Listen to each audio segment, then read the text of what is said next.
তুমি একটা হোটেলে আসছো, তুমি বলতেছো তুমি এটা চিনোই নেই, এটা কি হয়?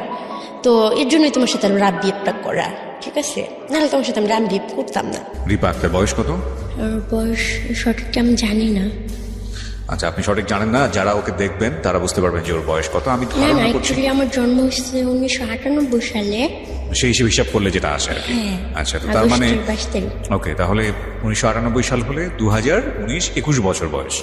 21 বছর বয়সের রিপা আজকে জীবন গল্পের মঞ্চে আছে এবং একটা অদ্ভুত রকমের জীবন গল্প নিয়ে আছে, যেটা আমার কাছেও খানিকটা মানে অবিশ্বাস্যই মনে হয়েছে। বাট আমি পুরো স্টোরিটাই আপনাদের কাছে রিভিল করতে চাই। তো রিপা জন্ম জেলা কোথায়? মানিকগঞ্জ। মানিকগঞ্জে। ঢাকার মানিকগঞ্জ? হ্যাঁ, সাভার মানিকগঞ্জ। সাভার মানিকগঞ্জ। ওকে, এখন থাকছেন ঢাকাতে? হ্যাঁ, মিরপুরে। মিরপুরে থাকছেন, ঠিক আছে, শুরু করেন আপনি প্লিজ। আসলে আমি একটা কথা বলতে চাই, আমি কাউকে কিছু বিশ্বাস করানোর জন্য এখানে আসি নাই। জাস্ট আমি আমার কথাগুলো কাউরে শেয়ার করতে পারতেছিলাম না, এর জন্যই আমার এখানে আসা। আর আপনাকে আমি শুনি তো, আপনার কাছে আসলে আমার সব কথাগুলো বলা। আর দর্শকরা যদি কথাগুলো শুই না আমার একটু প্রশ্নের উত্তর দিতে পারে, তাহলে আর আমার কিছু বলার থাকবে না। মানে আপনি অনেকগুলো প্রশ্ন আজকে নিয়ে এসছেন, কিন্তু আপনার প্রশ্ন করার মতো কোনো মানুষ নেই, যে কারণে আজকে জীবন গল্পে এসছেন। চলুন শুনি, ডিফারেন্ট একটা স্টোরি হবে প্রিয় শ্রোতা, শুরুতেই বলে রাখছি, অ্যান্ড কোয়াইট আনথিঙ্কেবল। ওকে, চলুন। আমার মনে আছে যেখান থেকে সেখান থেকে বলি। আমার ভাইয়ের সাথে ফার্স্ট, মানে আমার যতটুকু মনে আছে, একটা ঈদ থেকে আমার মনে আছে, ঈদের দিন আমার কাছে 50 টাকার একটা নোট ছিল। তো আমার ভাইয়ের কাছে ভাইয়া 2 টাকা দিয়ে আমাকে বলতেছে, এই টাকাটা অনেক বেশি টাকা, 50 টাকাটা আমাকে দিয়ে দাও। পরে আমি দিয়ে দিলাম। তো ভাইয়া ওই টাকাটা নিয়ে ঠিকই খরচ করে ফেলছে, আমি 2 টাকা নিয়েই ছিলাম। তো ও সবসময় আমাকে ঠকাইতো, অনেক বড় ছিল বাট আমাকে বোকা বানাইতো। তো ভাইয়া পড়াশোনা করতো, মেয়ে মানুষের মতো বাসায় সব কাজকর্ম আমার ভাইয়া করতো। আচ্ছা। আর আমি তো ছোট ছিলাম, যার কারণে আমি কোনো কাজ টাজ করতে পারতাম না। তো একদিন হয় কি যে আমার মামির যে মেয়েরা আছে ওদের সবার বার্থডে পালন করা হয়। তো আমি অনেক কান্না করতাম যে আমার কেন হয় না।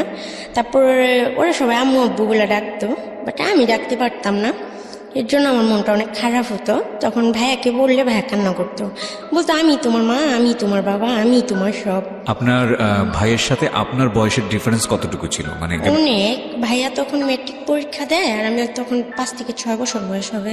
ওকে, এইরকম বয়সের গ্যাপ। হ্যাঁ, ভাইয়াকে কিছু বললে যখন কান্না করতো, তো আমি ছোটবেলা থেকে একটু অন্য মাইন্ডের মেয়ে ছিলাম, একটু অন্যরকম টাইপের ছিলাম।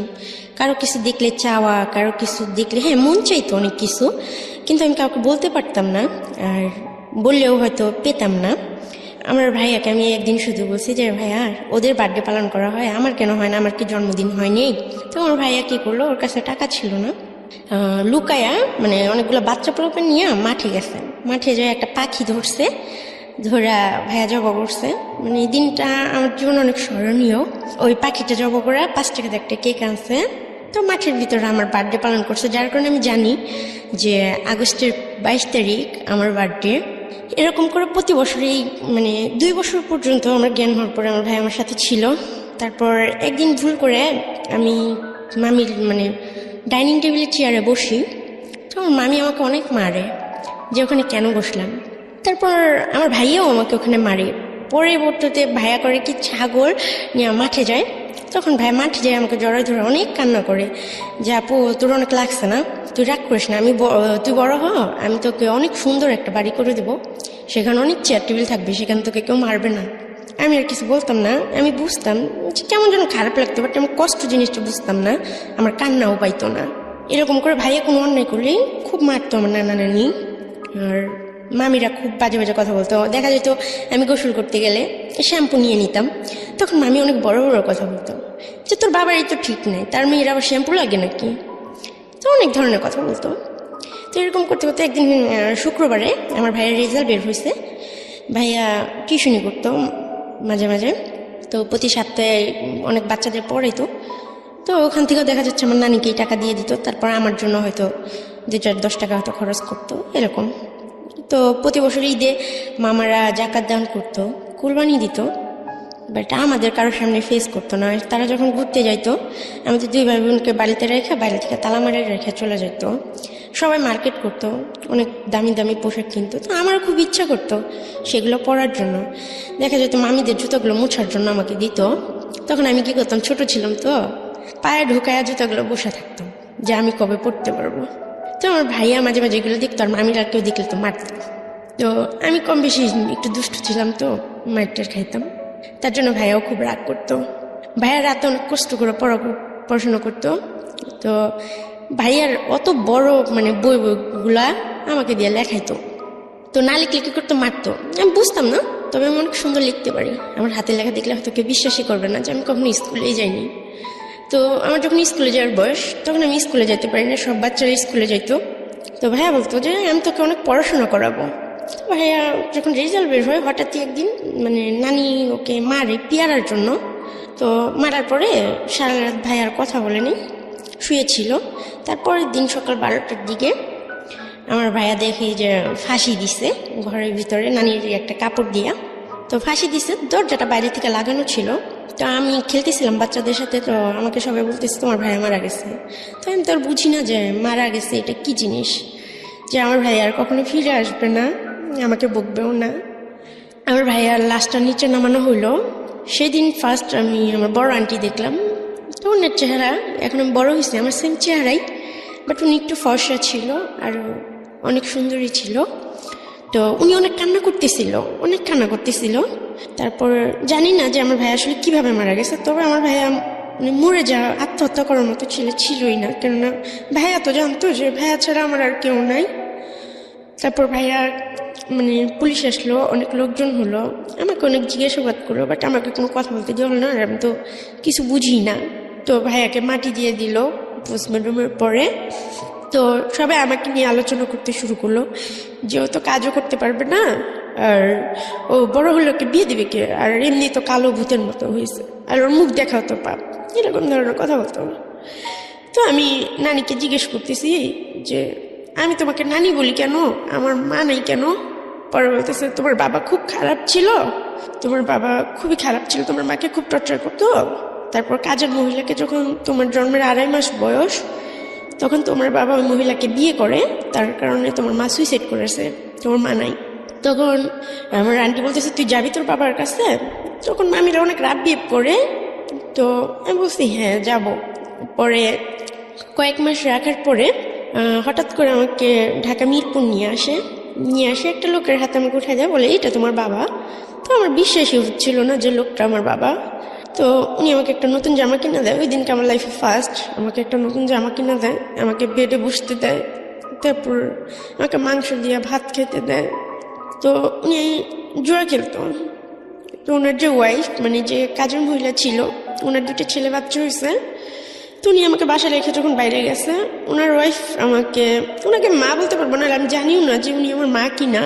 বাচ্চারা ভিক্ষা করতেছে, ওই বাচ্চাদের সাথে আমাকেও পাঠাই দিছে, বলছে যা ওদের সাথে যা ভিক্ষা করবি যা। তখন আসলে আমি বুঝিও না যে এইগুলো কি, আর আমি বাচ্চাদের সাথে হাঁটতেছি, বাট আমি কিছু বলতেছি না। তখন যিনি ওই লোকটা যে বাবা বলছিল আমার, উনি আমাকে রাস্তায় যখন দেখে, উনি আমাকে অনেক মারতে বাসায় আনে যে তুমি এটা কেন করলা। তখন আমি তো কিছু বলতে পারতেছি না, আমি শুধু এটা বলছি উনি আমাকে পাঠাইছে। এ কথা বলার পর উনি আমাকে আরো মারে। তারপরে উনি একদিন হঠাৎ করে এসে আমাকে জামা টামা পরে বলতেছে চলো তোমাকে তোমার ফুপির বাসায় রেখে আসবো। উনি খুবই রেগেছিলেন। তখন মহিলাটা থাকতো 1 নম্বর গুদারা ঘাটে 7 তলা একটা ফ্ল্যাটে থাকতো, মহিলার সাথে আরো কয়েকটা বাচ্চা ছিল। তো উনি খুব সুন্দরী ছিল আর অনেক বড় লোকের ছিল। তো উনি আমাকে অনেক আদর টাদর করলো। বাবাকে বাবা বলে ডাকিনি, কিন্তু ওনাকে আমি ঠিকই আদর করছি, মানে আমাকে অনেক আদর করছি। আমি টরে ধরছি আর বলছি আমাকে এত কষ্ট দিলা কেন, এতদিন কেন আমাকে আনো নাই তোমাদের কাছে। পরে ফুপি বলতেছে সমস্যা নেই মা, তোমার আর কষ্ট হবে না, তুমি কি চাও বলো, আমি তোমাকে তাই দেবো। তখন আমি বললাম ফুপু আমার খুব পড়াশোনা করতে ইচ্ছা করে, বাচ্চাদের মতো স্কুলে যেতে ইচ্ছা করে। বললো আচ্ছা ঠিক আছে, তোমাকে স্কুলে ভর্তি করে দেবো। তারপর আমি জানতাম না যে হয়তো ক্ষণিকের জন্য আমি এখানে আসি। পরে উনি আমাকে বললো যে আমি দেশে যাব, তোমার ফুপুর বাসায় তুমি যাবা আমাদের সাথে, তোমার বাবা অনেকদিন পরে আসবে, আর এমনিতে তো তোমার সৎ মা, তোমাকে কে দেখবে। পরে বললাম ঠিক আছে তুমি যেখানে নিয়ে যাবে আমি যাব। তো ওই মহিলা আমাকে আরও কয়েকটা বাচ্চা, বড় 2টা আপু ছিল সাথে, নিয়ে টোটাল 7 জন মানুষ ছিলাম আমার ফুপু সহ। তো আমাকে কলকাতা বর্ডারের ওখানে নিয়ে যায়। ওটা হলো বনগাঁ বর্ডার। ওখানে নিয়ে যাওয়ার পরে যখন বনগাঁ বর্ডারে নৌকা করে পার হওয়ার পরে পুলিশে ধরার পরে বড় যারা ছিল তারা অনেকে চলে যায়, আমি আরও 2টা মেয়ে ছোট ওরা পুলিশের কাছে, আমরা দৌড়াও নাই আর ওনাদের সাথে যাইতেও পারি না। আমি ফুপু বলে চিৎকার করতেছি, বাট উনি আমাকে নিয়ে যায়নি, উনি চলে গেছে। উনি যাওয়ার সময় বলতেছে, দেখো আমি তোমার ফুপু না, আমাকে মাফ করে দিও মা। My goodness. পরে বলতেছে, তোমার বাবা আমার কাছ থেকে 30,000 টাকা নিছে, আমার কিছু করার নেই, এটা আমার ব্যবসা, আমাকে মাফ করে দিও। আমি মানে অত বুঝি না, আর আমি অত কষ্টও পাইনি সেই মুহূর্তে, মানে রাগও হয়নি, কিছুই হয়নি। আমি পুলিশকে বলতেছি আমাকে আমার নানার বাসায় দিয়ে আসেন। বলতেছে ঠিক আছে, তোমাকে দিয়ে আসা হবে, চলো তোমাকে এক জায়গায় থানায় নিয়ে যেতে হবে, থানায় নিয়ে গেলে তারপর তোমার অ্যাড্রেস বলবা, তোমার বাবা মা কে আছে তাকে ফোন করা হবে, তারা এসে তোমাকে পরের দিন নিয়ে যাবে। আজকে তো রাত হয়ে গেছে, আজকে তোমার এখানে থাকতেই হবে। ফার্স্টে আমাকে একটা হসপিটালে নিয়ে যাবে বয়েস মেডিকেল করানোর জন্য পুলিশগুলা। তখন আমার বয়েস মেডিকেল করানো হয় খড়গপুর জিআরপি থানা, কলকাতা, পশ্চিম মেদিনীপুরের ওখানে। আমাকে বললো তোমার ক্ষুধা লাগছে, কিছু খাবার? আমি বললাম যে হ্যাঁ আমি ভাত খাবো। বলতেছে এটা তো কলকাতা, ভাত পাওয়া যায় না, এখানে অন্য কিছু খাওয়া যায়। তো সেই মুহূর্তে আমাকে খিচুড়ি এনে দিল, আমি খুব আনন্দের সাথে খাইলাম। খাওয়ার পরে হসপিটাল থেকে আমাকে কলকাতা পশ্চিম মেদিনীপুর বিদ্যাসাগর বালিকা ভবন একটা অনাথ আশ্রম আছে, ওখানে সেফ কাস্টোডিও আছে। তো আমাকে অ্যাকচুয়ালি আসামি হিসেবে তারা দেখতেছে, বাট আমি সেই মুহূর্তে বুঝি নাই। তো সেখানে আমাকে নিয়ে যাওয়া হয়, নিয়ে অনেকগুলো বাচ্চাদের মাঝখানে আমাকে রেখে আসা হয়। ওখানে বড় ছোট, পঙ্গু, কারো হাত নাই কারো পা নাই, অনেক ধরনের মানুষ আছে। তো বেশিরভাগ মানুষগুলোই হিন্দিতে কথা বলে, আমি বুঝতাম না। তবে আমি এটা জানতাম যে হিন্দিতে কথা বলে কলকাতায়, কারণ বাসায় টিভি চলতো, আমার মামিরা হিন্দি সিরিয়াল দেখতো, এই জন্য আমি জানি যে এটা কলকাতা। ওখানে প্রথমে আমাকে কেউ সহ্য করতে পারতেছিল না, আর আমাকে পরের দিন সকালবেলা পুলিশ বললো দিয়ে আসবে বাড়িতে, দিয়েও আর আসলো না। তখন আমাকে 1 প্লেট ভাত এনে দিছে শুকনো মরিচ দিয়া, তো আমি ভাত খাইনি। তারপর আমি অনেক চিল্লাচিল্লি করতেছি, অনেক কান্নাকাটি করতেছি, বাট আমার কান্না শোনার মতো কেউ নেই। তখন কয়েকটা মেয়ে আইসা, আরো 2টা বাংলাদেশের মেয়ে ছিল ওখানে, ছোট ওরা আমারও ছোট ছিল। তখন আইসা বলতেছে, আপু কান্না করো না, এখানে কান্না করো কোনো লাভ নেই, তোমার কান্না কেউ শুনবে না, আল্লাহ যা ভাগে রাখছে তাই হবে। আর ওখানে সবাই হিন্দু, 200 বাচ্চা ছিল, 200-র মধ্যে আমি একজন হয়ে গেলাম। তার মধ্যে 4টা মানুষ ছিল মুসলিম, আর বাকি সবাই ছিল হিন্দু। ওখানে একটু আজানের শব্দ শোনা যেত না, মুসলিমদের কথা মানে সব একটু অন্যরকম করতো, এই অসুস্থে মিশবি না, এটা করবি না, ওটা করবি না, খুব খারাপ ব্যবহার করতো। এরকম করতে করতে 1 মাস হয়ে যায়। প্রতিদিন সকালবেলা প্রার্থনায় দাঁড় করাতো আমাদের, আমি প্রার্থনায় দাঁড়ায় সূরা ফাতিহা পড়তাম। আমি কখনোই ওদের দোয়া পাঠ করতাম না, পূজা করতাম না, নমস্কার করতাম না, আমাকে অনেক মারতো, কিন্তু তারপর আমি আল্লাহরই ডাকতাম। মরে যাওয়ার ইচ্ছা ছিল, কেননা বন্দি একটা জীবন। তারপর সবাই রাপিট করে ভাইয়াকে দেখতে পেতাম না, ভাইয়ার কথা খুব মনে পড়তো, ডাকলে পাইতাম না। আস্তে আস্তে আমাকে একদিন কি করছে, আমি লুকায়া গেছি মানে মন্দির ঘরটায়, পরে একটা চেয়ার ছিল, একটা সাদা উন্না জোগাড় করছিলাম, করে আমি ফাঁসি দিয়ে চলে গেছিলাম ভিতর থেকে দরজাটা আটকায়া। তখন 10 মিনিটের মতো দরজাটা ভাঙতে লাগছে, আমি ফাঁসিতে ঝুলেছিলাম একদম অনেকটা উপরে। আমার জীবনটা এত নিকৃষ্ট যে একদমই অবিশ্বাস্য যে আমি 10 মিনিটের মতো ফাঁসিতে ঝুলেছিলাম। আমার হাত পা সব অবশ হয়ে গেছিল, আমার চোখ দিয়ে ব্লিডিং শুরু হয়ে গেছিল, ব্লাডগুলো জমাট হয়ে গেছিল। তো সবাই ভাবছিল আমি মারা গেছি, পোস্টমর্টমের জন্য নিয়ে যাওয়া হয়, কিন্তু তখন আমি জীবিত আছি। যখন ওখানে যাওয়ার পরে আমাকে যে মানে লাশ কাটে, সে বলতেছে যে মেয়েটা তো এখনো জীবিত আছে। তো উনি আবার আমাকে হসপিটালে পাঠায়, কিন্তু আমার চোখগুলো দেখে সবাই ভয় পায়, আর সবাই বলে এই রিক্স আমরা নিতে পারবো না, ওকে জেলখানায় দিয়ে দেন। তখন বলতেছে এতটুকু মেয়েকে তো জেলখানায় দেওয়া যাবে না। পরে খ্রিস্টান কিছু মহিলা ছিল সাদা শাড়ি পরে, ওই মহিলাগুলো আমাকে নিয়ে যায়, ওরা আমাকে খুব আদর করে, পুতুল কিনে দেয়, তারপরে আমার সাথে গল্প করে, আমাকে জিজ্ঞেস করে আমি এটা কেন করলাম। তো তারপর ওনাদেরকে আমি বললাম যে আমি তো বাংলাদেশের মেয়ে, আমি বাংলাদেশে ফিরে যেতে চাই, আর আমি তো ইচ্ছে করে আসিনি, আর পুলিশ তো মানুষকে সাহায্য করে, তাহলে আমাকে কেন শাস্তি দিতেছে, আমাকে কেন একটা ঘরবন্দি করে রাখতেছে, আমি কি অন্যায় করছি, আমি কি খুন করছি, তাহলে আমাকে ফাঁসির অর্ডার দিয়ে দেন, আমি এই জীবন চাই না। বাচ্চাদের সবাইদের খেলতে দিত, বাট আমি বাংলাদেশের মেয়ে, তাই আমাকে বাইরে ছাড়তো না। যদি আমি পালায়া যাই, পালাবো যে সেই চিন্তাধারা বা সেই শক্তি সাহস তখন আমার মধ্যে ছিল না, বা আমি কখনো ভাবতেই পারি না যে আমি পালায় কোথায় যাব, কিভাবে যাব, আমার কাছে তো টাকা নেই। এরকম করতে করতে আরও কয়েক মাস কাটা যায়, অনেক কথা বলে আমার সাথে, রাইতে ঘুমায়, বাথরুমে গেলে আমার সাথে যায়, ওইখানে মেয়েগুলোর সাথে আমার বন্ধুত্ব হয়ে যায়। তখন একটা মেয়ের আমি বলতেছি, ও নেপালি, ওর নাম হচ্ছে শ্রাবণী। আমি বলতেছি আচ্ছা কীভাবে মরা যায় রে বলতো, আমার এই জীবনটা ভালো লাগে না। ও বলতেছে দোস্ত তুই হাতের রক্তটা কেটে দিবি, দেখবি তোর অটোমেটিক মৃত্যু হয়ে যাবে। তো আমি কি করি, আমার ফার্স্ট ব্লেড দিয়ে আমি হাতে কাটি। তো প্রথমে খুব আমার ভয় লাগে, ব্লেডটা হাতে নেওয়ার পর আমার পুরো শরীরটাই কাঁপে। যখন আমি আমার পিসের কথাগুলা, ব্লেডটা পান কোথায় আপনি? ওখানেই ছিল, মানে বড় মেয়েরা ইউজ করতো, Okay. বাথরুম থেকে আমি নিয়েছিলাম। আর আমার চিন্তাই ছিল যে আমি কিভাবে আত্মহত্যা করব, কিভাবে আমি নিজের জীবনটাকে শেষ করবো, আমি ভাইয়ের কাছে চলে যাব। কেন এত কষ্ট, মানে আমার আর ভালো লাগে না, ভাইয়াকে দেখতে পেতাম না, তো ভাই আর আসতো না। তখন তো কথা আপনার বলতো। অনেক ছোট না, 5-6 বছর বয়স বোধ হয়। হ্যাঁ 6 বছর বয়স আমার। 6 বছর, ওকে। আমি রাতের বেলায়, অনেক রাতে, যখন রাত 12টা 1টা বাজে, তো আমি বেডের নিচে ঢুকে ফার্স্ট একটা টান দিছি, কিন্তু আমার খুব ব্যথা করতেছে, আর পারতেছি না, আমি চিৎকার করতেছি, কান্না করতেছি। তারপর কি করছি, আমার পিছনের যে কথাগুলো আমি মনে করতেছি, তো সব কিছু মনে যখন আমি করতেছি, তখন আমি হাতের রক কাটার জন্য আমি ইচ্ছা মতো আমার হাতটা কাটি। কাটতে কাটতে একটা পর্যায়ে আমার হাতের রকটাই কাটা যায়। কাটা যাওয়ার পরে আমি কাগজে লিখি, ওখানে বাচ্চারা পড়াশোনা করতো, যে আমার মৃত্যুর জন্য কেউ দায়ী না, আমাকে সবাই মাফ করে দেবেন, আমার এরকম বন্দি জীবন ভালো লাগে না, আমি পড়াশোনা করতে চাই, কিন্তু আমাকে কেউ আদরও করে না, কেউ ভালোবাসে না, এর জন্য আমি আমার জীবনটা চাই না, আর আমার কেউ নাই, আমার একার জীবন চাই না। তো আমি এটা কাগজে লিখা, আমি ছোটবেলা থেকেই, মানে ভাইয়া পড়তো, তো ভাইয়া আমাকে পড়াইতো, ওই আমার ভাইয়া আমাকে যতটুকু শিক্ষা দিছে অতটুকুই, এর বাইরে আমি কখনো স্কুলে যেতে পারিনি, যাওয়ার সুযোগ পাইনি। এভাবে আমার সারা রাত হাতের রক্ত ঝরে। পরে সকালবেলা হলো আমাকে হসপিটালে নেওয়া হয়, তো আমি খুবই ছোট ছিলাম, তখন মিডিয়া ফ্লাস হয়, তখন সাংবাদিক আসে আমার সামনে যে আমি কেন এগুলো করছি, বা এর আগেও আমি সুইসাইড করতে চাইছি কেন। তখন আমি সাংবাদিককে বললাম যে আমি জজের কাছে যেতে চাই, আমি কোর্টে যাইতে চাই, আমি জজকে কিছু কথা বলতে চাই, সে যদি আমার কথাগুলো বলে আমাকে আমার চাওয়াগুলো পূরণ করতে পারে, তাহলে আমি এই ধরনের কিছু করব না। তখন জজের সামনে যে আমাকে দাঁড় করে নাও, তো আমাকে কাঠগড়ায় নিয়ে উঠাইলো না, আমাকে নিচে দাঁড় করাই দিল। তখন আমি জজকে বললাম যে জজ সাহেব, আপনি কি জীবনে কখনো ভুল করছেন, বা আপনি বুকে হাত দিয়ে বলেন তো আপনি কখনো ভুল করেন নাই। তখন জজ সাহেব বললো, না মা, আমরা সবাই ভুল করছি, প্রত্যেকটা মানুষের জীবন মানেই ভুল। তখন আমি বললাম তাহলে আমি কি ভুল করছি। তখন 1 বছর মতো হয়ে গেছে, 1-2 বছরের মতো হয়ে গেছে কলকাতায়। আচ্ছা। তো 2 বছরের পরে যখন আমি হাত কাটি, তারপর যখন ওখানে যাই, তো জেসে বললো, এখন তুমি কি চাও, তুমি বাংলাদেশে যাই কি করবা, কে আছে তোমার, আমি তো শুনছি তোমার কেউ নাই। তো আমি বলছি এখানে কে আছে আমার, এখানে তো আমার কেউ নেই, এখানে আমি আজান শুনতে পাই না, এখানে সবাই অন্যরকম, খাবার দাবার সব কিছুই আমার অনেক কষ্ট হয়, আর সব বাচ্চারা পড়াশোনা করতে যায়, স্কুলে যায়, ওখানে বড় একটা স্কুল ছিল, মানে আমাদের অনাথ আশ্রম, ওইটা কলকাতায় সবচেয়ে বড় অনাথ আশ্রম।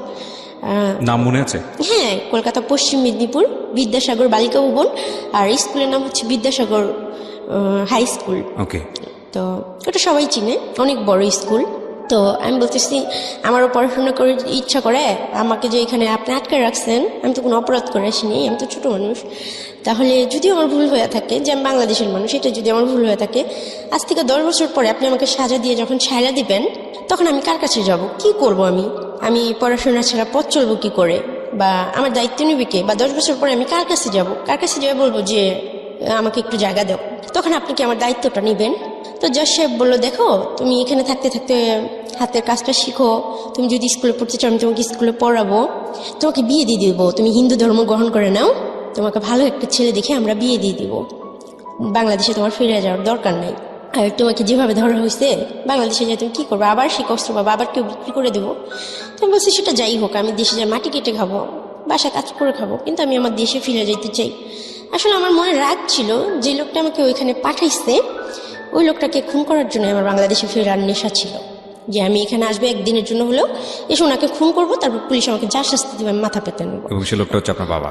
হ্যাঁ, আমি আসলে জানি না উনি আমার বাবা কিনা, যেটা সত্যি কথা। জজ বললো ঠিক আছে, আজকে থেকে তোমাকে পড়তে দেওয়া হবে। তো আমি খুব খুশি হইলাম, আমাকে স্কুলে নিয়ে যাওয়া হলো, তবে পুলিশ গার্ড দিয়ে, 2টা পুলিশ আমার সাথে থাকতো সবসময়, কারণ আপনি যে কোনো মুহূর্তে সুইসাইড করতে পারেন বা পালিয়ে যেতে পারেন। হ্যাঁ হ্যাঁ, আমি বাংলাদেশের মেয়ে, এই জন্য। তখন বাচ্চাদের প্রতিদিন মাঠে ছাড়া হইতো, প্রায় 200 বাচ্চা। তো আমি যেদিন স্কুলে গেছি সেদিন থেকে বাচ্চাদের মানে খেলতে যাওয়া বন্ধ, যে তোমরা খেলতে যাও, রিপাও খেলতে যাবে। তো এখন আমি একটা মানুষ, মানে সে জায়গায় 200 মানুষ। তো আমি ওদের দিকে তাকায় দেখি সব বাচ্চার মন খারাপ। বাসায় মানে যখন আমরা হোমে ফিরি, মানে রুমে, তখন সবাই বই ছিটাছিটি করতেছে, তো ফেলাই দিতেছে, এ বলতেছে স্কুলে যাবো না, চল এই করবো না সেই করবো না, কোত্থেকে উঠে এসে জুড়ে বসছে। তো অনেকে অনেক ধরনের কমেন্ট করতেছে। তারপরের দিন আমি স্কুলে গেছি। এইভাবে টানা 3 দিন আমি স্কুলে যাই। তো লাঞ্চ টাইমে আমাকে যেভাবে গার্ড দিয়ে রাখা হয়, এখন আমার জন্য ওরা একটা বন্দি জীবনে পড়ে গেছে। ওরা খেলতে পারে না আগের মতো, ছুটাছুটি করতে পারে না। তো আমি এতটা স্বার্থপর হইতে পারি নাই যে 200 বাচ্চার মুখের হাসি কেড়ে নেব আমি একা। আমার খুব পড়াশোনা করার ইচ্ছে ছিল। ওই বাচ্চাগুলোর মুখের দিকে তাকে তখন আমি দেখলাম যে আমরা একার জন্য ওদেরকেও অনেক কষ্ট পাইতে হইতেছে। তো আমি বললাম, আমি আবার জজের কাছে গেলাম 7 দিন পরে। বললাম, স্যার আপনি আমার আশা পূরণ করছেন, ঠিক আছে, আমি স্কুলে যাই পড়বো না, তবে আমি এখানে থাইকা পড়বো, বাসায় আমি পড়বো। আমি যাই শুধু যেদিন পরীক্ষা থাকবে সেদিন আমি পরীক্ষা দিব। আর বললো, কেন, তোমার সমস্যা কোথায়? বলছে, না, আমাকে চোরের মতো ওখানে নিয়ে যাওয়া হয়, চোরের মতো নিয়ে আসা হয়, সাথে আরও বাচ্চাদেরও কষ্ট দেওয়া হয়। ওরা যখন লাঞ্চ করতে বেরোতো আগে, তো আধা ঘন্টা খেলতো, আধা ঘন্টা ওরা খাওয়া দাওয়া করতো, অনেক মজা করতো, আমি জানলা দিয়ে এগুলো দেখতাম। বাট আমি যেদিন থেকে গেছি সেদিন থেকে সব বাচ্চাদের খেলাধুলো সব বন্ধ করে দিছে। পরে আমি ভাবলাম যে 10 জন মানুষের মুখের হাসির থেকে আমার একার কষ্ট অনেক ভালো। তো আমি সবসময় অন্যের দিকে তাকানোর চেষ্টা করেছি যে আমার জন্য কেউ কষ্ট পায় কিনা। তো তারপর যেদিন থেকে আমি স্কুল যাওয়া বন্ধ করছি, আবার ওদের খেলতে ছাড়ছে। তো তখন আমার খুব খুশি লাগছে যে যাই হোক, এতগুলো বাচ্চা, ওদেরও তো বাবা মা নাই, অনেকের হাত নাই, অনেকের পা নাই, ওরা হাসতে পারতেছে। ওদের হাসি দেখে নিজের কষ্টটা ভুলে যেতাম আমি, যে আল্লাহ আমাকে অনেক সুস্থ রাখছে, হয়তো এটা আমার কোনো পাপের ফল। তারপর আমি ওখানে সেলাই হাতের কাজ শিখলাম। আস্তে আস্তে পড়ার দিকে আমার মনটা উঠে যায়। আমি অনেক সুন্দর হাতে সেলাই কাজ জানি, অনেক ডিজাইন করতে পারি। তখন আমাকে সবাই অনেক আদর করে, আস্তে আস্তে সবাই অনেক আপন করে নেয় আমাকে। পরে ওখানে 200 বাচ্চার মধ্যে মানে আমি যেটা বলতাম সেটাই হইতো। ওখানে যে অ্যাসিস্ট্যান্ট সুপারভাইজার ছিল ম্যাম, কাকুলি দিদি ভাই, উনি আমাকে খুবই ভালোবাসত, ওনাকে আমি খুব মিস করি। কিন্তু অনেক দূরত্বের ফলে ওনার সাথে হয়তো কোনোদিন দেখা হবে না। দিদিভাই, সত্যি আমি তোমাকে খুব মিস করি, তোর মধ্যে তো ভালো আমাকে কেউ বাসে না। তো ওখানে 8টা ম্যাম ছিল, ম্যামরা সবাই আমাকে অনেক আদর করতো আর বলতো, রিপা পড়ো পড়ো, অন্যের জন্য কেন নিজের জীবন করবা। তখন ওনারা বারবার আমাকে বললো যে রিপা তুমি হিন্দু হয়ে যাও, কেন বুঝতেছো না, জীবনটা এত সহজ না, হিন্দু ধর্ম গ্রহণ করো, দেখবে তোমার ভালো একটা পরিবারের সাথে বিয়ে হবে, তুমি বাবা পাবা, মা পাবা, আত্মীয় পাবা, স্বজন পাবা। তখন আমি বলতেছি, দেখেন এটা কোনোদিনই সম্ভব না। আমি যতটুকুই শুনছি ইসলাম সম্বন্ধে, আমি আমার নবী রাসূলকে, আল্লাহ তাআলাকে অনেক ভালোবাসি, আমি কখনোই পারবো না এই কাজটা করতে। আমি সারা জীবন জেলের অন্ধকারে থাকলেও এটা পারবো না। ওখানে আমি শুধু এইটাই আবদার করি যে আমি আমার দেশে ফিরে যেতে চাই। তখন অনেকগুলো কাউন্সিলর ম্যাডাম আসে, একজন স্যার আসে আমার সাথে কথা বলার জন্য। আমি একটা সময় অসুস্থ হয়ে যাই ভাবতে ভাবতে যে আমার জীবনটা কেন এরকম, আমি কেন কোনোদিন মা বলে ডাকতে পারলাম না, কোনোদিন বাবা বলে ডাকতে পারলাম না, আমার কেন কেউ নাই, আল্লাহ এত মহানগিরি কেন আমার জন্যই করলো। সবাই বলে আল্লাহ যাকে ভালোবাসে আল্লাহ তাকেই কষ্ট দেয়, তাকে আল্লাহর প্রিয় বান্দাদের আল্লাহ এই দুনিয়ায় কষ্ট দেয়। আমি এত প্রিয় বান্দা তো হইতে চাই নাই যে আমার পরিচয় দেওয়ার মতো কেউ থাকবো না।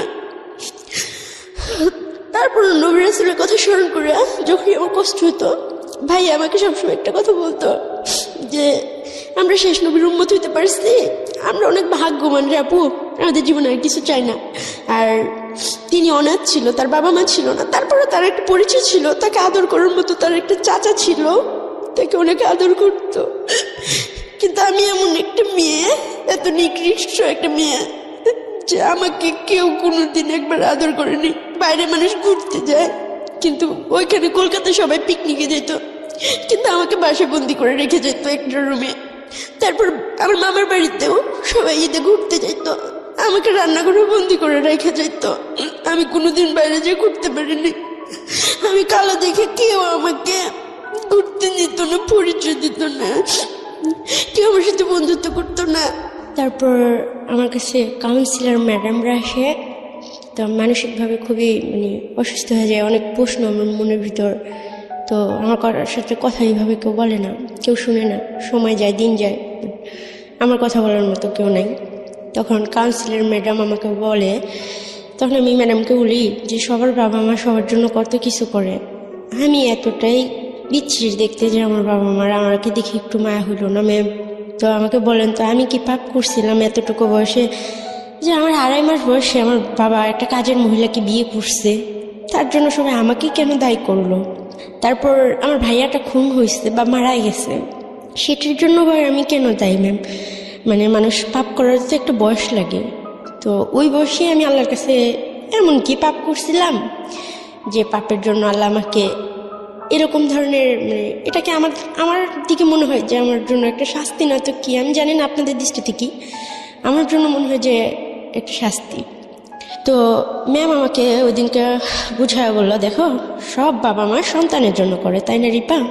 তো তুমি মনে করো দুনিয়ায় প্রথম সন্তান, যে বাবা মার জন্য তুমি কিছু করতে পারতেছো, তোমার বাবা মা তোমাকে ছাড়া ভালো আছে, এতে কি তুমি খুশি না? কয়টা বাবা মা মানে ছেলে মেয়েদের কাছ থেকে সুখ পায়? সব বাবা মারা ছেলে মেয়েদের জন্য করে দেয়।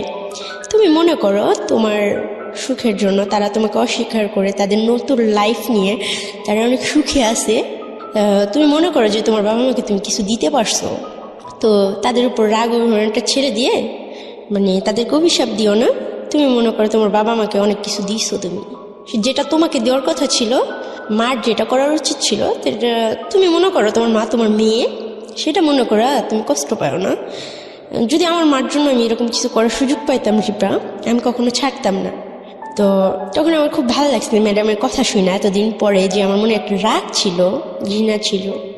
তখন আমি বলছি হ্যাঁ, শুধু পেতেই হবে তার তো কোনো মানে নাই, কারোর জন্য কিছু করতে পারলে। কিন্তু আপনি তো একটা জিনিস জানেন রিপা, যে আপনার মা ততদিনে মারা গেছেন, আপনাকে তো তাই বলা হয়েছে। হ্যাঁ হ্যাঁ হ্যাঁ। তো যে মা মারা গেছে তার প্রতি এত অভিযোগ আপনার কেন ছিল? উনি তো মারাই গেছেন। না, উনি তো সুইসাইড করছিল, এটা আমি জানতাম। সুইসাইড করেছিল? হ্যাঁ। কি কারণে সুইসাইড করেছিল? বাবা ওই যে কাজের মহিলাকে বিয়ে করছিল। আচ্ছা, এই কারণে সে সুইসাইড করে? হ্যাঁ। আপনাদেরকে রেখে, আপনার দুজনকে রেখে? ওকে। মানে এটা ম্যাডাম আর কি আমাকে বোঝাচ্ছে যে বাবা মা এরকম দিতে পারে বা এরকম দেয়। তুমি মনে করো যে তুমি সন্তান হয়ে বাবা মাকে কিছু দিছো, বা তোমার বাবা তোমার সাথে যেটা করছে একদমই ঠিক করে নাই, তারপরে তোমার সন্তান হিসাবে তাকে ক্ষমার দৃষ্টিতে দেখা উচিত।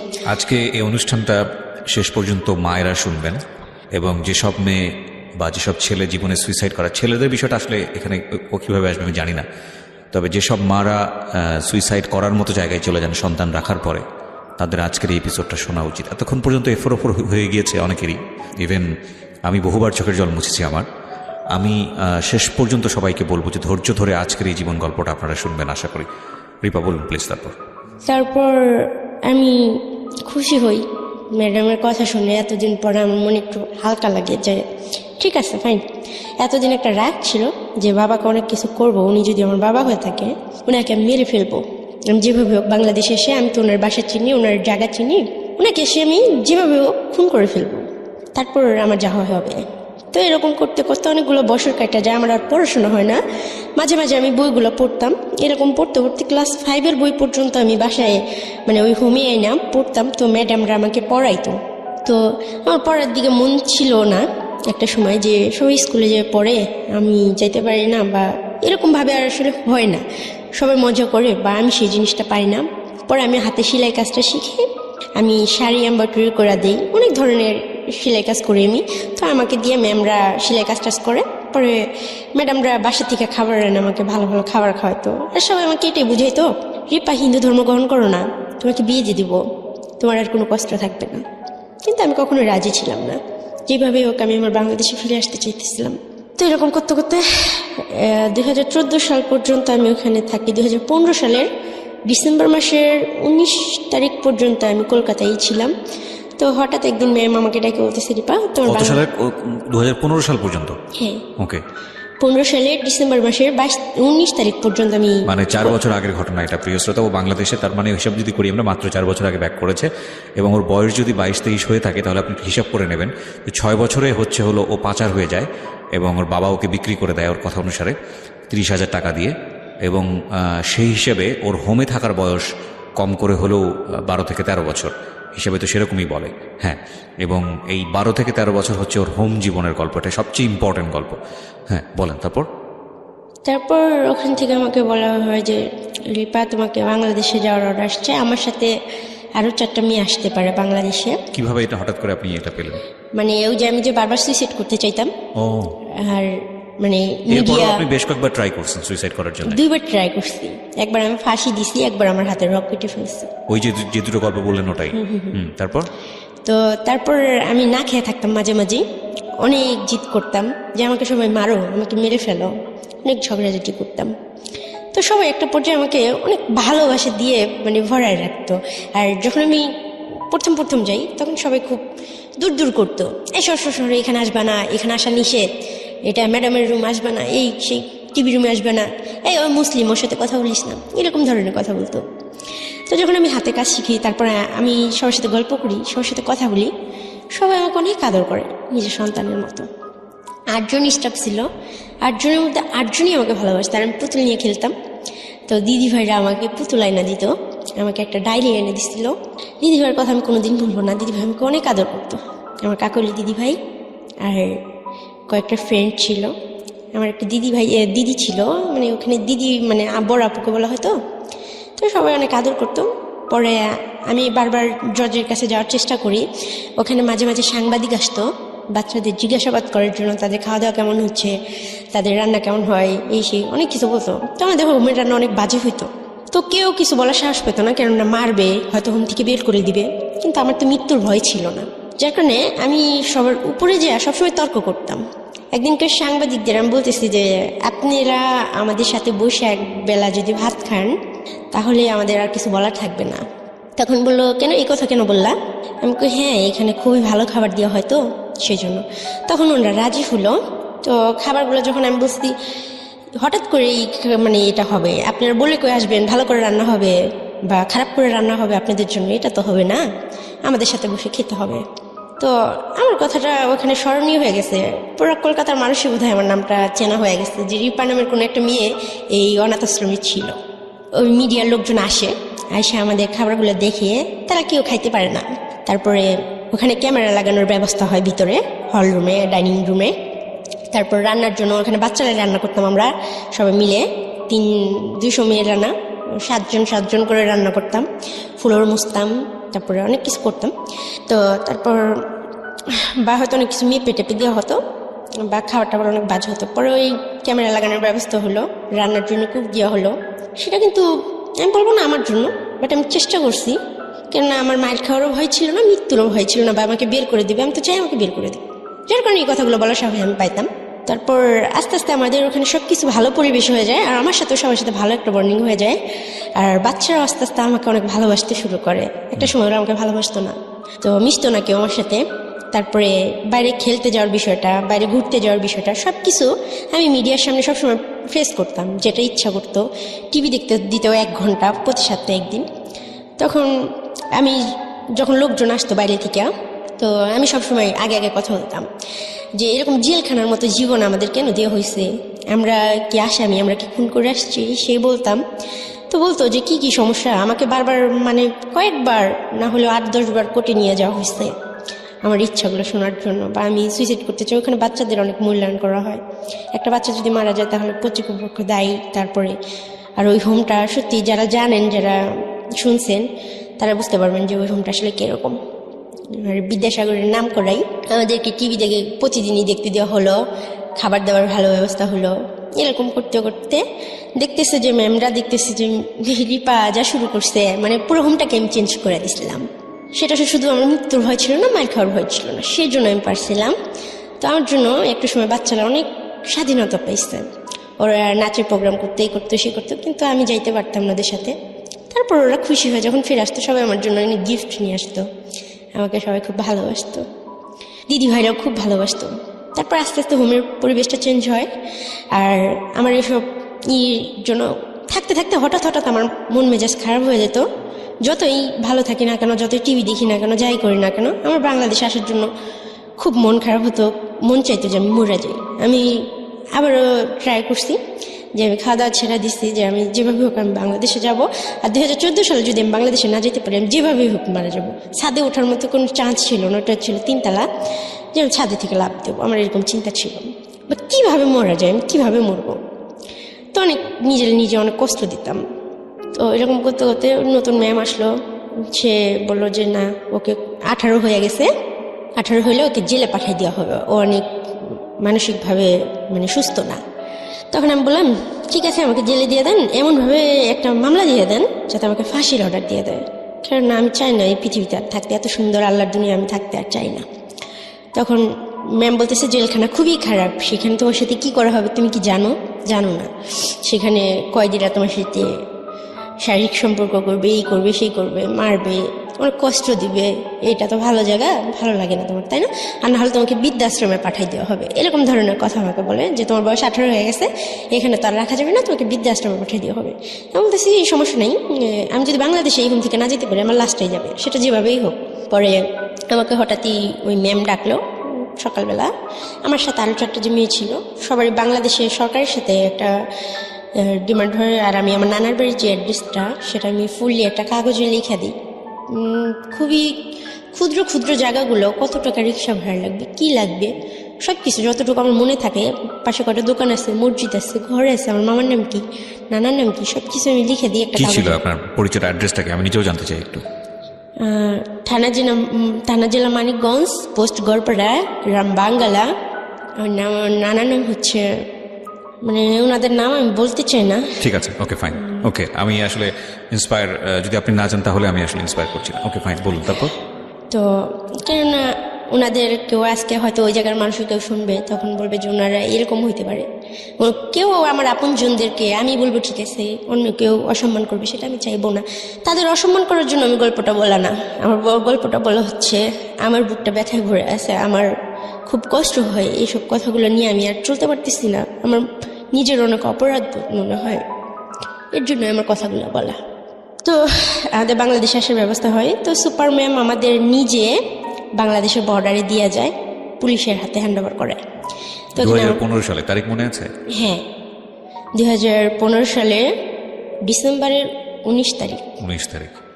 তারপর ওইখানে একটা মেয়েদের হোমে এনে আমাকে রাখা হয়। আমার নানাকে ফোন দিয়ে বলা হয়, সে আমাকে নিতে চায় না, তাকে বলা হয় যে রিপাকে যে রিসিভ করবে, গার্জিয়ান হিসেবে যে নিবে, তাকে 50,000 টাকা দেওয়া হবে। তখন আমার নানা পরের দিন চলে আসে নাম্বার নিয়ে। তো সরকারিভাবে ওখানে যে সেলাই কাজটা আমি করতাম। টাকা কি দেওয়া হয়েছিল নাকি জাস্ট এই মিথ্যা কথা? সত্যি দেওয়া হয়েছিল। আপনার নানাকে 50,000 টাকা দেওয়া হয়েছে? হ্যাঁ। এটা কে দিয়েছে, বাংলাদেশ গভর্নমেন্ট না ইন্ডিয়া? ইন্ডিয়ান গভর্নমেন্ট, মানে ওই দেশের 25,000 না কত হাজার টাকা, মানে আমাদের ওখানে প্রত্যেকটা বাচ্চার একটা ইয়া হতো, মানে কিছু টাকা জমা হতো যারা সেলাই কাজ করতো। ওকে।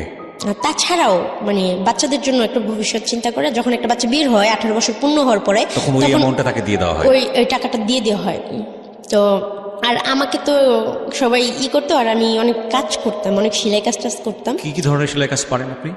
আমি হাতের এমব্রয়ডারি সেলাই কাজ পারি, যেগুলো সত্যি খুব সুন্দর। আমার নিজেরই মনে হয় যে আমি যে ভালো একটা কাজ করতে পারি, আমি মেশিন চালাইতে পারি। তো আমি যে একটা চাদর, অনেক বড় বিছনা চাদর এমব্রয়ডারি করে দিচ্ছি একটা ম্যামকে, তারপরে একটা শাড়ি, পাঞ্জাবি, রুমাল, অনেক আইটেমের। ওকে, ঠিক আছে। তো আপনার নানা আপনাকে রিসিভ করতে যায়, তারপর? হ্যাঁ, একটা ছেলেকে, এলাকার একটা ছেলেকে নিয়ে আসলো রিসিভ করতে। তো আমি খুব খুশি ছিলাম। আমাকে যখন আমার ওই যে বাবা যে লোকটা, ওনাকে পুলিশ নিয়ে আসে, তো আমাকে বলে রিপা মামলা করে দাও ওনার নামে। ওই দিনই পুলিশ নিয়ে আসে? না, তারপরের দিন। আচ্ছা। বলে ওনার নামে মামলা করে দাও। তো ওনার সাথে ওনার মা আসে, আমার দাদি হয়ে সম্পর্কে যতটুকু, ওই মুহূর্ত পর্যন্ত আর কি। তো উনি আমার সাথে খুব চিল্লাচিল্লি করতেছে, তুমি একটা ডাইনি নিয়ে, আমার মানে বংশ পরিচয় আছে, তোমার জন্য আমার ছেলেকে শেষ পর্যন্ত থানায় আসতে হলো।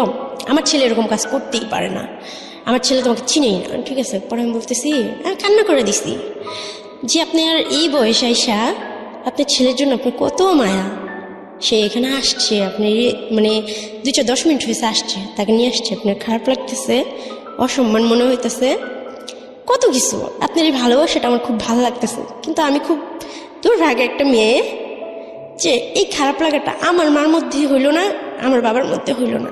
সে যদি আপনার গর্ভের ছেলে হয়, আমার জন্মদাতা পিতা, তাহলে তার থেকে আপনার থেকে আমার অধিকারটা বেশি। সে আমার সাথে যেটা করলো সেটা কি সে ঠিক করছে? লোকটা কান্না করতেছিল। তখন পুলিশ সবাই নানাও বললো যে মামলা করে দাও। তখন ওই যে কাউন্সিলর ম্যাডামের কথাটা মনে পড়লো। আর তাছাড়া ওই মুহূর্তে আমি এটি চিন্তা করছি যে আমার বাবা আমার সাথে এটা করছে, আর উনি আমার বাবা কিনা সেটা তো আমি জানি না। ওনাকে কোনদিন আমি বাবা বলে ডাকি, উনি সুযোগও পাইনি। যে 10টা বাচ্চা আমাকে মিডিয়ার সামনে নিতে চায়, যে সাংবাদিকদের সামনে একটা, মানে আমরা যে 4 জন আসছি 4 জনকে নিয়ে একটা বোর্ড মিটিং ডাকার জন্য করা হয়, যে এখানে এই আজকে যে লাইফে আসছি আমি, তো এরকম একটা লাইফের আয়োজন করা হয়। বাট সেখানে আমি ওনার নামে মামলাও করি না, আর ওনাকে সসম্মানে আমি ছেড়ে দিই। ওনাকে আমি কিছু বললাম, শুধু এতটুকু বলি, এর থেকে যদি আপনি আমাকে কিডনি 2টা বিক্রি করে দিতেন তাহলে হয়তো আমি কষ্ট পেতাম না, বা আপনি আমাকে বলতে পারতেন যে মা আমি তোমাকে বিক্রি করে দিতেছি, তো আমি স্বেচ্ছায় চলে যেতাম। পরে ম্যাডাম আমাকে বললো যে লিপা এরকম করো না, ওনাকে শাস্তি দেওয়ার দরকার, ওনার তোমার প্রাপ্যটা তোমার বুঝে নেওয়া উচিত। উনি তো এমন লোক না যে তোমাকে তোমার প্রাপ্যটা ফিরাই দেবে। এই যে তোমার এতগুলো বছর নষ্ট হয়ে গেছে, এগুলোকে উনি ফিরাই দেবে? পরে আমি বললাম যাই হোক, সেটা আল্লাহ দেখবে। আল্লাহকে তারপর বলি যে উনি যদি আমার বাবা হয়ে থাকেন, ওনাকে যেন ক্ষমার দৃষ্টিতে দেখেন। আমি তো ওনাকে কখনোই বাবা হিসেবে স্বীকার করতে পারবো না। মানে ওই রাগটা আমার তখন আর ছিল না, এত বছর পরে ফিরার পরে। তারপর উনি চলে গেল, আমাকে পুলিশ টাকাগুলো দিল। তো আমি এতগুলো টাকা, জীবনে টাকা ধরিনি হাত দিয়া, হাতে পায়ে আমার হাত পা কাঁপা শুরু হয়ে গেছে। সাথে সাথে আমি আমার নানাকে জড়াই ধরলাম, বাট নানা আমাকে জড়াই ধরলো না। তো আমি নানার হাতে দিলাম টাকাগুলো।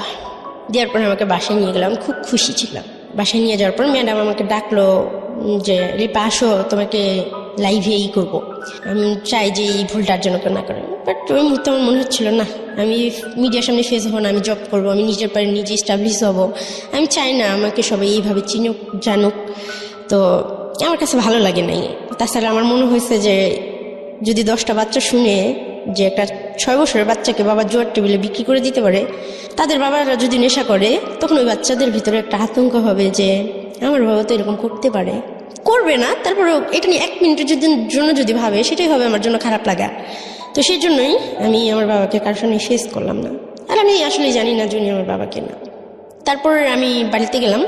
পরের দিনই ওখানে মানিকগঞ্জে তারাসীমা অ্যাপার্টমেন্ট একটা লিমিটেড একটা গার্মেন্টস ফ্যাক্টরি আছে, ওইখানে আমি ঢুকলাম। তারপরের দিনই আমার নানাকে বললাম যেভাবে কাগজপত্র 2,000 টাকা আমি খরচ করি, ওখান থেকে কাগজপত্র এনে আমাকে যেন ওই গার্মেন্টসে ঢুকাই দেওয়ার ব্যবস্থা করা হয়। আমার বেতন ধরলো 6,200 টাকা হেল্পার। তো আমি অনলি 7 দিন ওখানে কাজ করি। একটা মেয়ের সাথে আমার খুব ভালো রিলেশন হয়, মেয়েটা খুব সুন্দর ছিল, মেয়েটার নাম ছিল শারমিন। মেয়েটা ওখানে অপারেটর ছিল, ওর হেল্পার ছিলাম আমি। ও আমাকে কাজ শিখাইতো, প্রতিদিন লাঞ্চ টাইমে মেশিনগুলো ওপেন থাকতো। তো আমি খুবই আগ্রহ নিয়ে 10 থেকে 15 দিনের ভিতরে আমি বারটেক মেশিনের অপারেটর হই। তারপরের মাসে আমার স্যালারি বাইরে যায়। 1 মাসের মতো আমি ওখানে জব করি। তারপরের মাসে হয় মানে মাসের অর্ধেক, তখন আমার বড় আন্টি আবার আসে আমার মামার বাড়িতে। আসার পরে উনি, তার আগে হয় কি যে আমার খালাতো ভাই আছে, ও আমাকে ডাকে একটা কথা বলার জন্য। তো বাসার সবার সামনে ওরা আমার সাথে খুব খারাপ বিহেভ করে, কেন ওরা আব্বু আম্মু এটা পছন্দ করে না, আমার মামা মামিরা পছন্দ করে না তাদের বাচ্চা আমার সাথে মিশো। বাট ও আমার সাথে বাইরে দেখা করে ফোন করে, পরে বলে যে আপু তোমাকে আমাকে একটু কথা বলার আছে, তুমি তো জানো তোমার মা মারা গেছে, কিন্তু তোমার মা না মারা যায়নি, আমাদের বড় আন্টি আছে না, উনি তোমার মা হয়। তুমি যখন হারাই গেছিলা, খোঁজখবর ছিল না, তখন উনি অনেক কান্না করছে। উনি বলছে যে আমার ছেলেটাও মরে গেল অকালে, আমার মেয়েটাও এইভাবে হারাই গেল তোমাদের জন্য, আমার মেয়েটাকে দেখে রাখতে পারলা না, এইভাবে কান্না করছে। এটা আমি শুনছি। কি বলে? হ্যাঁ। তো যে আম্মু আমার কাছে আমার 4 বছর বয়সে আমার জ্ঞান অনুসারে মানে মারা গেছে সুইসাইড করে, সে আমার কাছে 2015 সালে আবারও ফিরে আসলো, বাট সে আমার মা হিসেবে ফিরে আসে নাই।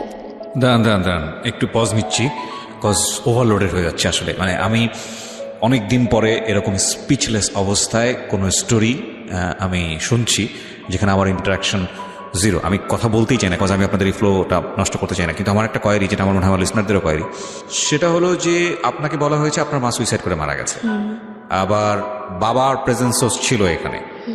এতদিন পরে আপনি যেটা জানলেন যে আপনার বড় আন্টি যে পরিচয়টা দেয় সে হচ্ছে আপনার মা, এটা আপনাকে বললো আপনার এক কাজিন?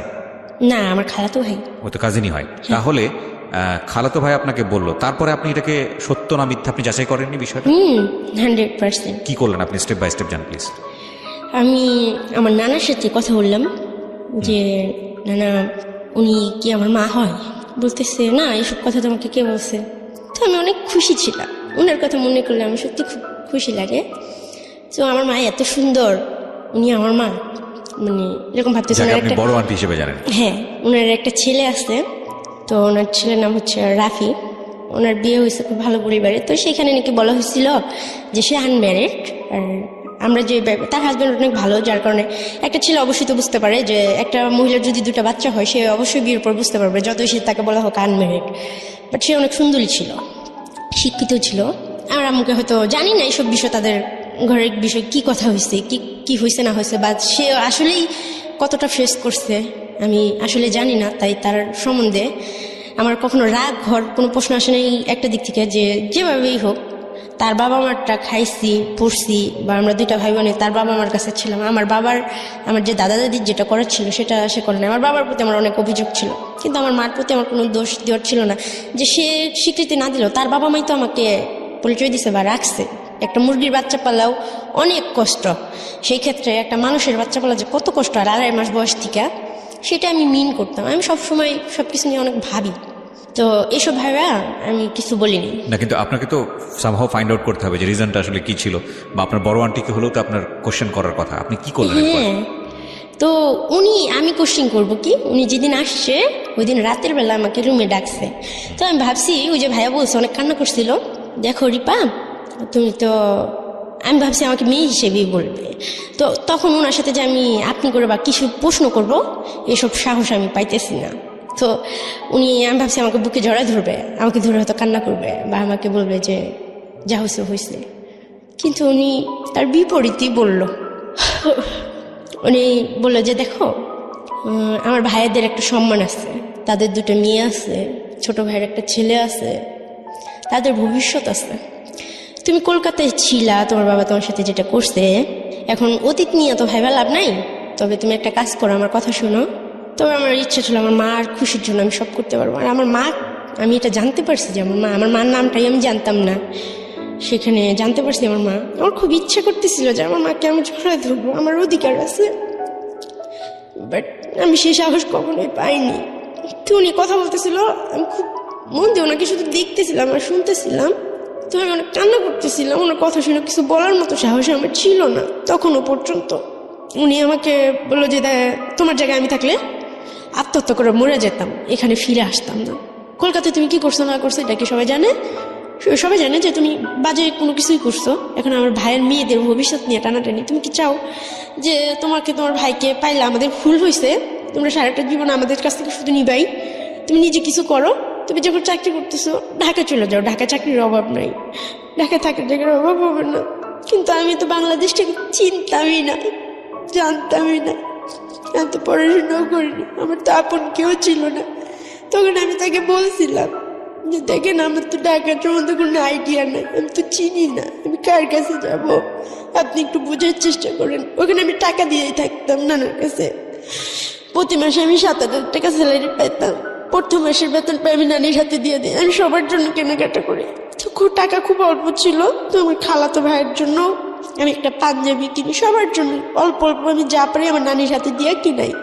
তো সবাই কম বেশি নিলেও, তো ওনাকে আমি সব কিছু অনেক রিকোয়েস্ট করে বললাম যে দেখেন উনি যদি আমার বাবা হয় আর উনি আমার সাথে যা করছে তারপর ওনার কাছে তো ফিরে যাও, আমার পক্ষে কি ভয়ানক, উনি তো আবার এরকম করতে পারে, আপনি কেন বুঝেন না? পরে উনি কিছুতেই আমার কথা শুনতেছিল না। তখন ওনার সাথে আমি খুব রাগ বিহেভ করি যে আমি কিন্তু সত্যিটা জানি, আপনার গর্ভে থেকে আমি হইছি না, আপনি হয় আমাকে 20 টাকা মারা ফেলান, তাহলে আপনার গর্ভে আমাকে আবার নিয়ে নেন, আপনার পেটের মধ্যে ঢুকে যাবো, আমি আপনাকে মেরে ফেলবো, এরকম ধরনের কথা বলি। তারপরে আমি অনেক কান্না করে উনি রুম থেকে বেরিয়ে যাবো, বলে যে দেখো আমি এটাই চাই, তুমি ঢাকা চলে যাও, আর যদি কখনো নিজের পায়ে দাঁড়াতে পারো তখন আমাদের সাথে যোগাযোগ করবে, আমরা ভালো একটা ছেলে দিকে বিয়ে দিয়ে দেবো, তার আগে তুমি আসবে না।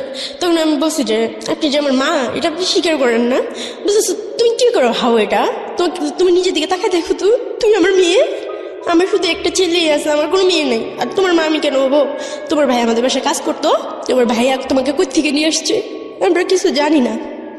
তো তখন আর আমার কিছু বলার ছিল না। আর মা যেখানে উনি স্বীকার নাও করতে পারে, তারপরে চেহারা সব কিছু মিলা। মানে বিষয়টা কি, মানে আপনার চেহারার দিকে তাকানো, আপনি দেখতে কালো আর আপনার মা সুন্দর ছিল, বিষয়টা কিরকম? হ্যাঁ। এই কারণেই মানে আরেকটা কনফিউশন আমার এখানে তৈরি হয়েছে, সেটা হচ্ছে যে যেটার বলা হলো যে সুইসাইড করেছে হ্যাঁ। আপনার মা, আপনার বাবা কাজের লোককে বিয়ে করেছিল যে কারণে সে ওখান থেকে সুইসাইড করে, তাহলে ডিভোর্সটা হয়েছে তাদের সাথে কি কারণে? এটার এক্সাক্ট রিজনটা কি ওইটাই ছিল? ডিভোর্সটা হয়েছে হচ্ছে ওই যে কাজের মহিলাকে বিয়ে করছে আর সে সুইসাইড করে নাই।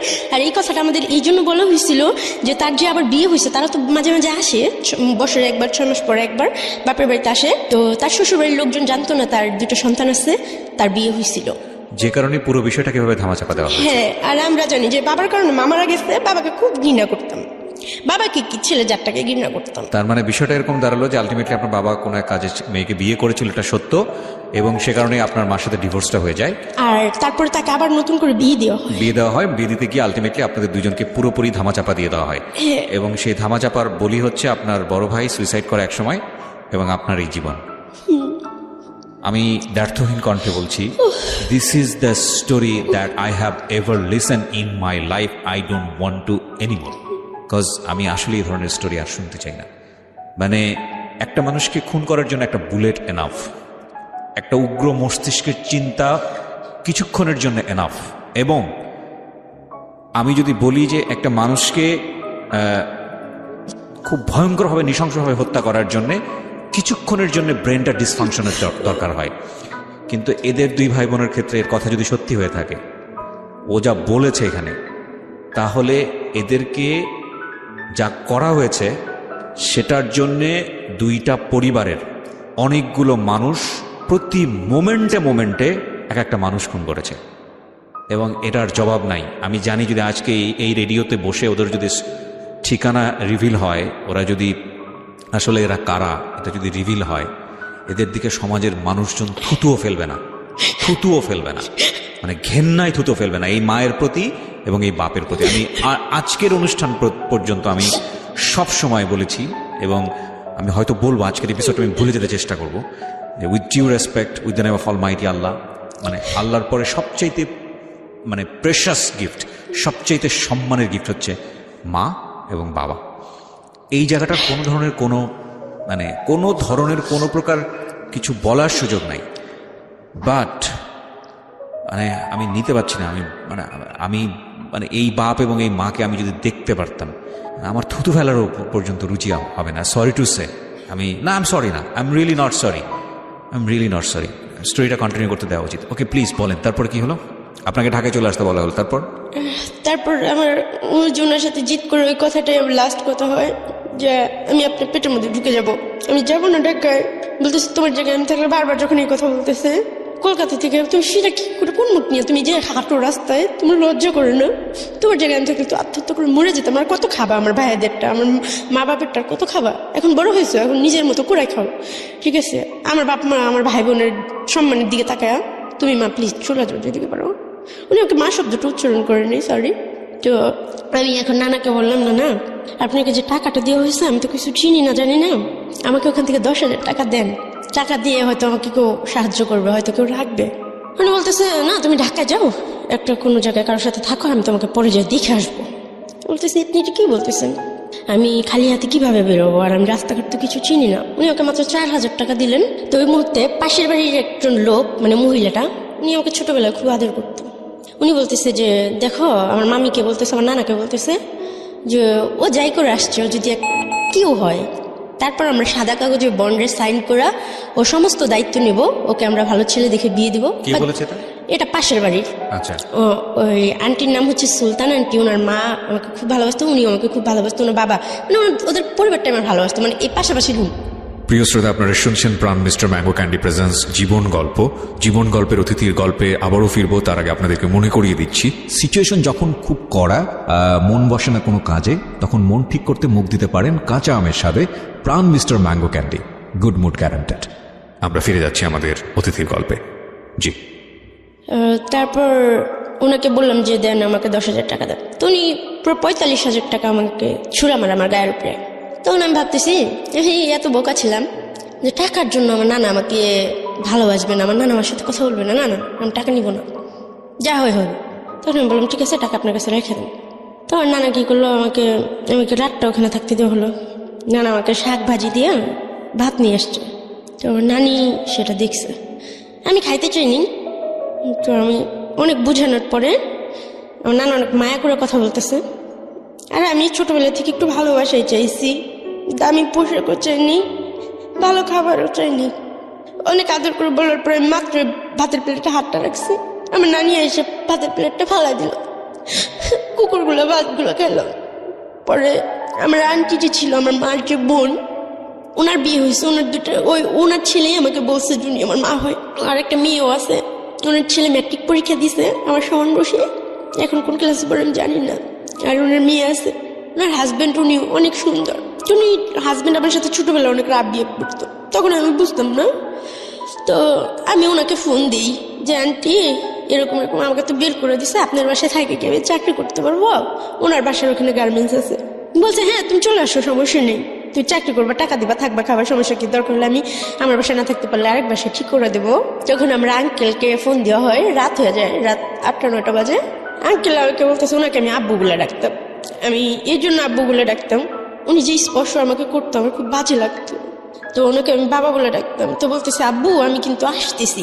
তো উনি বলতেছে দেখো তুমি সব পাইবা, তোমাকে জামা কিনে দিব, ভালো ড্রেস আপ দেবো, সব দিব, কিন্তু তোমার আমার সাথে থাকতে হবে, আমার সাথে ফিজিক্যাল করতে হবে, আমার যখন ইচ্ছা তখন তোমার সাথে ফিজিক্যাল করতে হবে। আমি বলতেছি আমি আপনাকে বাবা বলে ডাকছি, এটা কিভাবে সম্ভব? এর থেকে তো মরে যাওয়াই ভালো। তো ওনার মনে এতটুকু আমার জন্য দয়া হয় না, ওনারা কিন্তু মেয়ে আছে। উনি বলতেছে এটা না হলে তুমি আমার বাসায় যেতে পারবা না। ভাগ্য কত নিষ্ঠুর হয়ে আমার জন্য দাঁড়াইছিল, এতে আমার কোনো দোষ ছিল? তো আমি আন্টিকেও আর কিছু বলতে পারলাম না যে আন্টি আঙ্কেল আমাকে এই কথা বলতেছে, আর ওনাকে আমি বাবা বলে যেখানে ডাকি। তো আমি ওনার রাস্তায় বাসার সামনে যাই, ফিরে আসলাম। তো যে মেয়েটার সাথে আমি কাজ করি, ওই যে আমার অপারেটর ছিল, ও ঢাকা আসতো, পরে ওর বাসায় আমাকে নিয়ে গেল। মেয়েটা স্মোকিং করতো। তো ওই রাতে আমি অনেকগুলা 1 প্যাকেট সিগারেট কিনে সিগারেট খাইতে পারতাম না, বাট আমি ট্রাই করি সিগারেট খাওয়ার জন্য। এই মানুষগুলো সিগারেট খেলে কষ্ট চলে যায়। তারপর আম্মুর কথাটা বারবার মনে পড়তেছিল। আম্মু বলতেছিল যে তোমার জায়গায় আমি থাকলে আত্মহত্যা করে ফেলতাম, আমি মরে যেতাম। তো আমিও অনেক ভাবছি যে আমাকে মৃত্যুতে দাও। ওই মেয়েটা বলতেছে তুই কান্না করিস না, তোকে আমি সব ঠিক করে দিব, অনেক টাকা পাবি, তুই ঢাকায় নিয়ে যাবো তোকে। এখান থেকে কি করবি? এখানে থাকলে সমস্যা হতে পারে আমার আব্বু এই সে ঝামেলা টামেলা বলে সারা রাত বসে সিগারেট জ্বালাইতেই থাকলাম। খাইতে পারতেছি না, মুখে ধোয়াটা নিচ্ছি আর ফালাই দিচ্ছি আর কান্না করতেছি যে আল্লাহ তুমি আমার প্রতি কি একটু দেওয়া হয় না, আমি এত পাপি।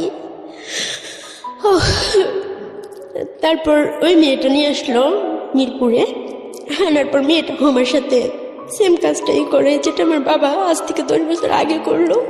আমি মিরপুরটাকে ফার্স্ট পাড়াতেই আমি চিনতাম না। পরে একটা আবাসিক হোটেলে মেয়েটা আমাকে নিয়ে যায়, বলে যে এখানে স্যাররা থাকে, এখানে একটা লোক তোমাকে গার্মেন্টসে চাকরি দিয়ে দিবে, থাকা খাওয়ার ব্যবস্থা করে দিবে, আমি আসতেছি, তুমি একটু বসো, আমি স্যারের সাথে কথা বলে আসতেছি। মেয়েরা কি করে, ওই যে ম্যানেজার থাকে তার কাছ থেকে 10,000 টাকা নিয়ে আমাকে রেখে চলে যায়। তো ওখান থেকে আমাকে আর বেরোতে দেয় না।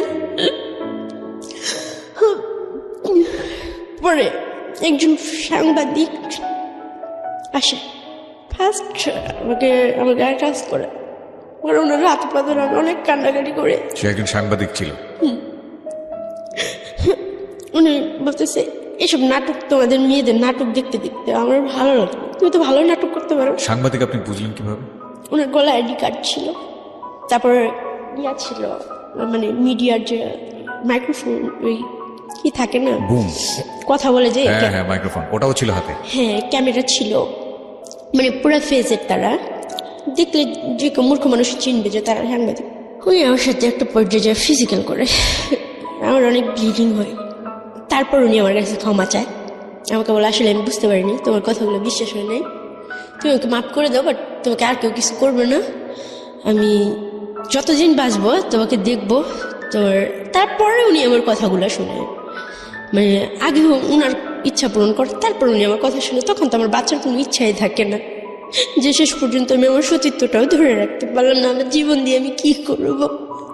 কোনো সাইডে তো আমার থাকলো না। আল্লাহর প্রতি সেদিনকেই আমি শুধু কষ্ট পাইছি। এতদিন যে কষ্ট পাইছি আমার কোনো কষ্ট হয় নাই, কিন্তু ওই দিনকে আল্লাহর প্রতি থেকে কেমন যেন আমার বিশেষটাই হয়ে গেছে। তারপরও আল্লাহ যা করে ভালোর জন্য করে। তো ম্যানেজার আমাকে অনেক বুঝাইলো যে দেখো যা হয়ে গেছে, তুমি এক কাজ করো, তুমি যে ব্যবসা করো, অনেক টাকা পাবা, স্বর্ণের গয়না পড়তে পারবা, দামি জামা পরতে পারবা। মানুষের কাছে টাকা থাকলে মানুষ অনেক ভালোবাসে, কিন্তু পরপুরুষের সাথে থাকা আমার কাছে বিষের মতন লাগতো। আমি পারি নাই, বা আমার টাকার প্রতি কোনো চাহিদাও ছিল না। কিন্তু ওই মুহূর্তে তো আমার কাছে টাকাও ছিল না, জামা কাপড়ও ছিল না, কিছুই ছিল না। তারপরে উনি আমাকে বাসায় নিয়ে যায়, ওই সাংবাদিকটা। একটু মাফ করবেন, একটু পজ দিচ্ছি আমি এখানে। আমার একটা কথা বলা প্রয়োজন। এই যে যারা আজকে রেডিওর এই গল্পটা শুনছেন, আপনাদের সবার প্রতি সম্মান রেখে বলছি, এই যে মাঝে মাঝে দেখেন না যে গাড়িতে করে তুলে নিয়ে যায় 8 জন 10 জন 15 জন 20 জন মেয়েকে, সবার মুখে এরকম করে মেকআপ দেওয়া, হ্যাঁ, মানে এবং কেউ ফেস পরিচয়টা দিতে চায় না। তারপরে আপনারা ওই যে মাঝে মাঝে ফেসবুকে ছবিগুলো ভাইরাল হয়, ভিডিওগুলো ভাইরাল হয়, একটা হোটেলের মধ্যে ঢুকছেন, সে হোটেলে এরকম কামরার সামনে দাঁড়ায় আছে বা কি একটা অবস্থা, হ্যাঁ, খুবই অসামাজিক একটা অবস্থা। এবং ওই ভিডিওগুলো দিতে পারলেই মোটামুটি পয়সা ইনকাম করা যায়, বিশাল ভাইরাল হয়ে যায়, সবাই দেখতে চায় এরা কারা, কারা দেহ ব্যবসা করে। হ্যাঁ, আজকের এই স্টোরিটা একটু মনে রাখেন। এর পরের বার যখন খারাপ ব্যবহার করবেন এদের সাথে, এই যে রিপা নামের যে মেয়েটা গল্পটা বলে যাচ্ছে, থুতু যখন ফেলবেন, যখন একটা স্ল্যাং ওয়ার্ড আছে না, এটা বলে যখন গালি দেবেন, অনেক সময় নিজের বাচ্চা কাচ্চাকে অনেক সময় উল্টাপাল্টা এই ধরনের গালি দেন এদের নাম তুলে, এই গল্পটা একটু মনে রাখেন যে এই মেয়েরা আসলে কারা, কিভাবে এরা এখানে আসে, কিভাবে আসতে এরা বাধ্য হয়। আপনি যদি মানুষ হয়ে থাকেন তাহলে আজকের পর থেকে এই এদের দিকে আঙ্গুল তোলা বন্ধ করেন, হ্যাঁ। এবং যারা সুবিধাপ্রাপ্ত তাদের অবশ্যই শিষ্টাচার বহির্ভূত আচরণ করা উচিত নয়, অন্তত এদের প্রতি। প্লিজ বলেন রিপা। তারপর ওই মেয়েটা তো 10,000 টাকা নিয়ে গেছে। তো উনি আমার সাথে থাকার পর বলতেছে, আমি আমার বউকেও পাইনি যে ফিজিক্যাল করার সময় এরকম কিছু, ঠিক আছে। তো উনি থাকছে, আর কারোর সাথে আমার করে নাই। তো উনি বললো যে তোমার মাসে কয় হাজার টাকা লাগবে, হাত খরচ কি লাগবে, তুমি কি চাকরি করবা? তখন আমি ওনার সাথে কোনো কথাই বলতেছি না জিদের কারণে। আমার মন চাইতেছে ওনাকেই খুন করে ফেলি, বাট আমার কোনো ওয়ে ছিল না। তো সবাই মিলেই আমাকে বুঝায়, ম্যানেজার, ওনার সাথে আরও ওনার 2টো ফ্রেন্ড ছিল, সবাই অনেক বুঝে আমার জন্য ওষুধ নিয়ে আসে, আমাকে খাবার নিয়ে আসে, বলে রিপা দেখো সবাই এরকম মিথ্যা কথা বলে তো, আর সবাই এখানে কান্নাকাটি করে, এই করে সেই করে, আর এই জায়গায় আসে এই জায়গাটা চিনে না, এরকম হইতে পারে বলো? তুমি একটা হোটেলে আসছো, তুমি বলতেছো তুমি এটা চিনোই নেই, এটা কি হয়? তো এর জন্যই তোমার সাথে রাব বিহেভটা করা, ঠিক আছে? নাহলে তোমার সাথে আমি রাব বিহেভ করতাম না, এত হইতো না। বাট তুমি যে মানে করছো তাতে মনে হয়েছে যে তুমি এরকম না, তুমি মনে বাজে মেয়ে, ঠিক আছে? তখন তো আমি ভালো করে চলতেও পারতাম না, এখনও তো পারি না, আমি তো স্মার্ট হয়ে চলতে পারি না। তো বলতেছে যে তোমার সব কিছু দায়িত্ব আমি নিলাম, সমস্যা নেই। পরে উনি আমাকে 10 নম্বর ম্যাপটেক্স একটা গার্মেন্টসে ঢুকাই দিল। ওখানে আমার 6,500 টাকা স্যালারি ধরলো। ওনার ভাইয়ের মেয়ের সাথে উনি আমাকে রাখলো। তো ওনার বউ বাচ্চা আছে, যার কারণে ওনার নামটা আমি বলতেছি না। না ঠিক আছে, আমরা নিজেরাও চাই না ওনার পরিচয়টা রিভিল হোক, ঠিক আছে বল। তো তারপর আমি চাকরি করতে থাকলাম। তারপরে চাকরি করতে করতে হঠাৎ একদিন আমি অসুস্থ হয়ে যাই, আমার গায়ে বসন্ত উঠে, অনেক জ্বর হয় আমার। তখন ওনারা আমার গার্জিয়ানকে খুঁজে যে তুমি যদি হঠাৎ করে মারা যাও তখন তোমার দায়ী ভারটা কে নিবে, বা তুমি কোথায় থাকো, তোমার গার্জিয়ানকে কেউ আসেও না, তুমিও ঈদ আসে বেড়াইতে টেড়াইতে যাও না, তুমি কোথেকে আসছো বা কি? এইভাবে তো আমরা তোমার রিস্ক নিয়ে তোমাকে রাখতে পারি না, তুমি সামনের মাসে অন্য কোনো জায়গায় থাকার জন্য ব্যবস্থা করো। তখন ওই ভাইয়াটা বলতেছে যে ওর সব গিফটস আমার। হঠাৎ করে একদিন ওনার একটা ফ্রেন্ডকে আনে, উনি ওনার ব্যবসায়ী, তো বলে তার সাথে আমার ফিজিক্যাল করতে হবে। আমি সেটা কোনোভাবে রাজি ছিলাম না। তো সেই দিন আমি খুব স্কিনকেট করি, খুব এক পর্যায়ে লোকটাকে আমি মারি। মারার পরে তো বাইরের কিছু খারাপ ছেলে পেলে আসে, নেশা টেশা করে, এরকম কিছু ছেলেকে ডাকা হয় আমার সাথে যেন থাকা হয়, বা আমার ছবি টবি তুলে এসে করার জন্য আর কি। তো আমি অনেক চিল্লাফাল্লা করতেছি, অনেক কান্নাকাটি করতেছি। তো তাদের মাঝখানে একটা ছেলে, সে হচ্ছে ওই হোটেল মালিকের ছোট ভাই। তো উনি আমাকে এসে জিজ্ঞেস করে, আপনি কান্না করতেছেন কেন, আপনি চিল্লাচিল্লি করেন কেন, সমস্যা কি আপনার? পরে আমি ওনাকে সব কিছু বলি, উনি আমার কথাগুলো শুনে আমি চিৎকার করে কান্না করি আর সব কথাগুলো বলি যে আমি চাকরি করতেছি, উনি আমার সাথে এরকম করছে, এখন ওনার বন্ধুর সাথে আমার থাকতে হবে, তাহলে আমি যদি এরকম নিজেকে নিজে করি তাহলে আমার চাকরি করার দরকার কি, তাহলে তো আমি পাড়াই থাকতে পারি। তো উনি বললো যে আপনারা মেয়েরা খুব ড্রামা করতে পারেন, এই ড্রামাগুলো দেখতে দেখতে আমরা অভ্যস্ত হয়ে গেছি, ভাই আর ভালো লাগে না, নতুন কিছু আছে। তো আমি বলতেছি আপনার কাছে ড্রামা মনে হইতেছে, আপনি নেটে সার্চ দিয়ে দেখেন আমি কোত্থেকে আসছি, কীভাবে আসছি, আপনি তো শিক্ষিত মানুষ, আপনি একটু যাচাই করেন। আর আমি আজকে এখানে মরে যাব, কিন্তু কারোর সাথে আমি কোনোভাবে ফিজিক্যাল রিলেশন করব না, হয় আমি বাঁচবো না আমি মরে যাব, তবে আমি এইভাবে বাঁচবো না। তখন বলতেছে দেখেন আপনার মরতে টরতে কিছুই করতে হবে না, এখন আমি বুঝতে পারছি, আপনার সব কিছু আমি দেখবো। তো ছেলেটার উপরে সবাই লেগে যায়, আর ও মালিকের ছোটো ভাই জিলজি হতো, ওকে সবাই খুব মানে করতো, বাট ছেলেটা নেশা করতো আর খুব খারাপই ছিল, তবে আমার সাথে কোনো খারাপ ব্যবহার করে নাই। প্রিয় শ্রোতা, আপনারা শুনছেন প্রাণ মিস্টার ম্যাঙ্গো ক্যান্ডি প্রেজেন্স জীবন গল্প। জীবন গল্পের অতিথির গল্পে আবারও ফিরবো, তার আগে আপনাদেরকে মনে করিয়ে দিচ্ছি, সিচুয়েশন যখন খুব কড়া, মন বসে না কোনো কাজে, তখন মন ঠিক করতে মুখ দিতে পারেন কাঁচা আমের স্বাদে Pran mister mango candy, good mood guaranteed. আমরা ফিরে যাচ্ছি আমাদের অতিথির গল্পে। জি। তো ওখান থেকে ছেলেটা আমাকে ওর এক ফ্রেন্ডের বাসায় নিয়ে যায়, পরে ওর বাসায় ওর বউর সাথে আমার থাকা হয়। তো 1 মাসের মতো আমি চাকরি বাকরি কিছু করি না, তো ছেলেটা আমাকে রাখে, প্রতি মাসে 3,500 টাকা থাকা খাওয়াই দেয়, 1,000 টাকা আমার হাত খরচের জন্য দেয়। কিন্তু ওকে ভালো লাগার কারণ যে ও কখনো আমাকে স্পর্শ করে না বা বলে নাই যে আমার সাথে ফিজিক্যাল করতে হবে। আমি ওকে বারবার জিজ্ঞেস করতাম যে আপনি কোন স্বার্থে এগুলো করতেছেন, আপনি কি আমাকে বেচে দিবেন? আমাকে ভালো ড্রেস কিনে দিচ্ছে, পার্লারে নিয়ে গেছে, বলছে তুমি এই করো, চুল কাটো, চুলটা এইভাবে কালার করো, এই করো সেই করো, বুড়ো প্লাক করো, অনেক কিছু বলতেছে, উন্নাটা এইভাবে পরবা, জামাটা এইভাবে পরবা, এই জুতো পরবা, লিপস্টিক পরবা, অনেক কিছু বলতেছে। এরকম করতে করতে, এটা 2016 সালের ঘটনা বলতেছে আমি, ছেলেটা আমার সাথে বাইরে আমাকে ঘুরতে নিয়ে যায়। ছেলেটা ফার্স্ট আমাকে খাবার মুখে তুলে খাওয়ায় দেয়, একটা বিছনা নিয়ে বসতে দেয়। তো এগুলো আমার জীবনে সত্যি খুব অকল্পনীয় ছিল, যেগুলো আমি নিজেকে খুব ছোট মনে করতাম, যে আমাকে নিয়ে কেউ কখনো রাস্তায় ফুচকা খেতে বসে নাই, আমার সাথে কেউ কথা বলে নেই, আর আমাকে মুখ তুলে কেউ খাবার খাওয়াই দেয় নাই। তো এই ছেলেটা আমাকে খাওয়াই দিছে, ঘুরতে নিয়ে গেছে, বাট কখনো এই রিক্সা বসে যে ছেলেরা হাতে এই করে সেই করে, এগুলো এই ছেলেটা কখনো করে নাই। তো আমি ওকে ভালোবাসবো বা ভালোবাসা শব্দটা বা স্বামীর সংসার এগুলো কখনো আমার মধ্যে ছিল না, বাট ও আমার ভিতরে এগুলো জাগাইছে বা বুঝাইছে, দেখাইছে, চেষ্টা করছে, অনেক কিছু করছে। ও আমি করতে চাইনি, বাধ্য হয়েছি, মানে ভালোবাসা। আসলে আমি জানি না এটা ভালোবাসা ছিল কি না, আমি তো বুঝি না আসলে ভালোবাসা কি। তো ও আমাকে একটা রুম নিয়ে দেয় পরের মাসে, সাবলেট। রুমটা অনেক সুন্দর, এটা হচ্ছে টেকনিক্যাল দারুস সালাম থানার সাথে, বাসাটা 6 তলায়।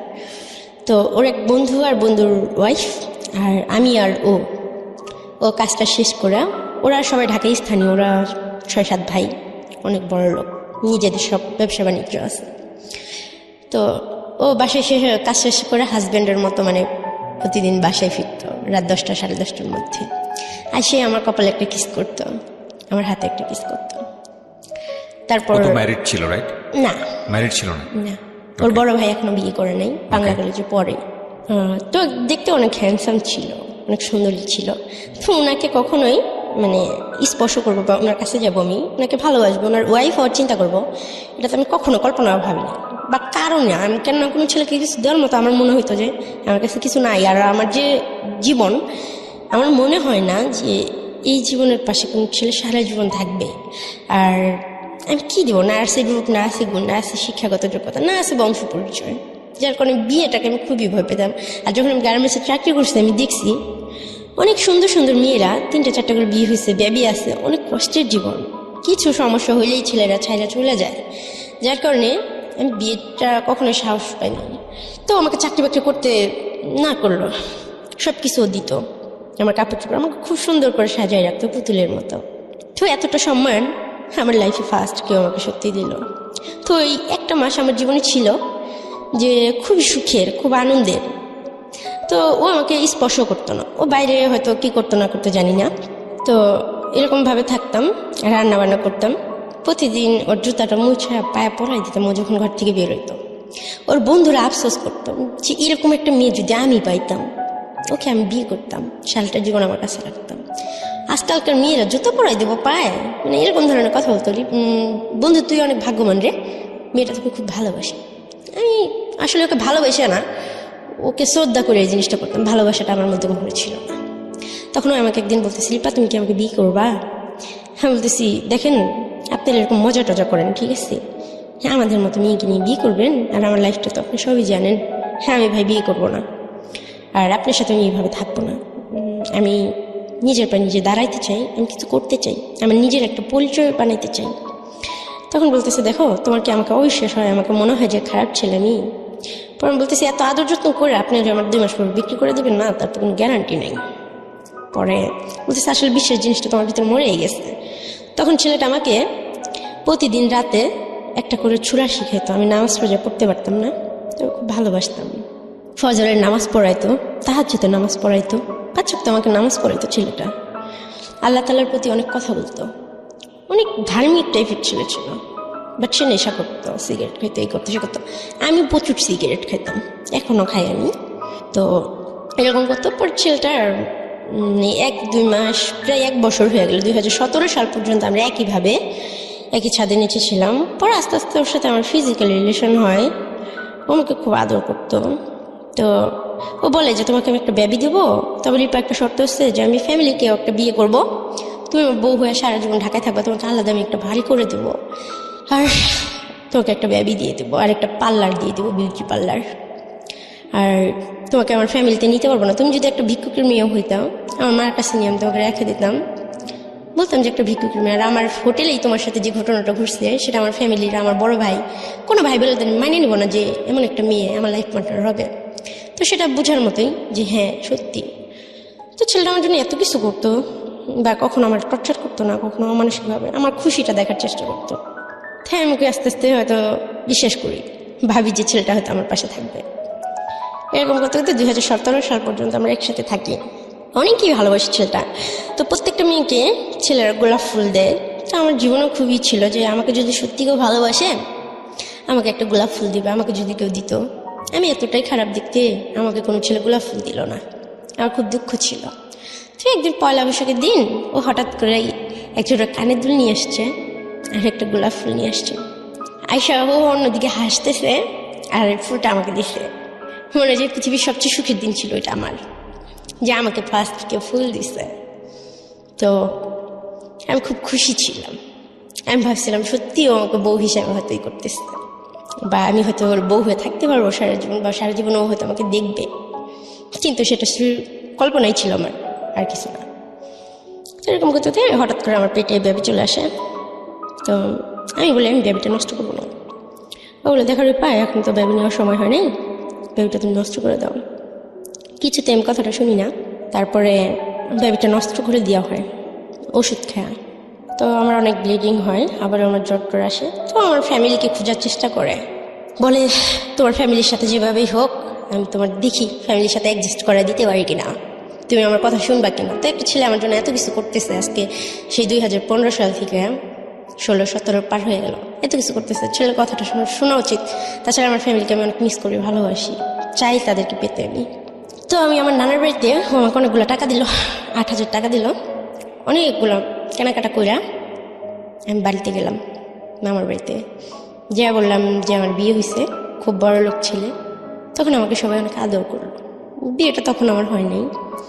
তো মিথ্যা বলে আমি দেখি যে আমি সবার কাছ থেকে অনেক ভালোবাসা পেলাম।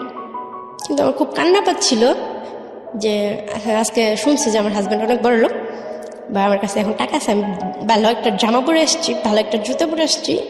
এর জন্য আমার যে মামিরা কখনো মানে আমার দিকে তাকাতো না, তারা বেডে আমাকে বসতে দিচ্ছে। আমি তো অবাক, কিন্তু ওই বেডে আর আমি বসি নেই। আর নানি আমার জন্য খাবার নিয়ে আসছে। কিন্তু আমার সেই দিনের কথা মনে পড়ে গেছে যে লাস্ট যেদিন আমি বের হই, আমার খাবারটা আমার নানি নিয়ে ফালাই দিছিল। বাট সেদিনকে আমার নানি আমার জন্য মাংস দিয়ে ভাত নিয়ে এসে বলতেছে আমি তোমাকে খাওয়াই দিই মা। নানি মানে অনেক আদর করে বলতেছে। বাট আমি বললাম যে না, আমি রোজা রাখছি, আমি খাবো না। তো আসলে আমি রোজা রাখিনি, আমি ঠিকই বাসা থেকে ভাত খেয়ে গেছি। আসলে ওই খাবারটা খাওয়ার আমার কোনো ইচ্ছেই ছিল না। তো মিথ্যা কথা বলি আমি, আর ওনাদের খুব দেখতে ইচ্ছে করতেছিল, এর জন্য যাই। তো সব কিছুর পরে আমি এক জায়গায় বসি আর নানিকে জিজ্ঞেস করি যে নানি, তুমি আমাকে একটা সত্যি কথা বলবো, আমার খুব কষ্ট, যে আমি কে বা আমার ভাই কে ছিল, আমরা কোত্থেকে আসলাম। তো উনি বলতেছে, দেখো তোমার বাবা খুব খারাপ ছিল, তো এই জন্য তোমার মাকে আবার বিয়ে দেওয়া হয়েছে, সেই অনেক কথা বললো।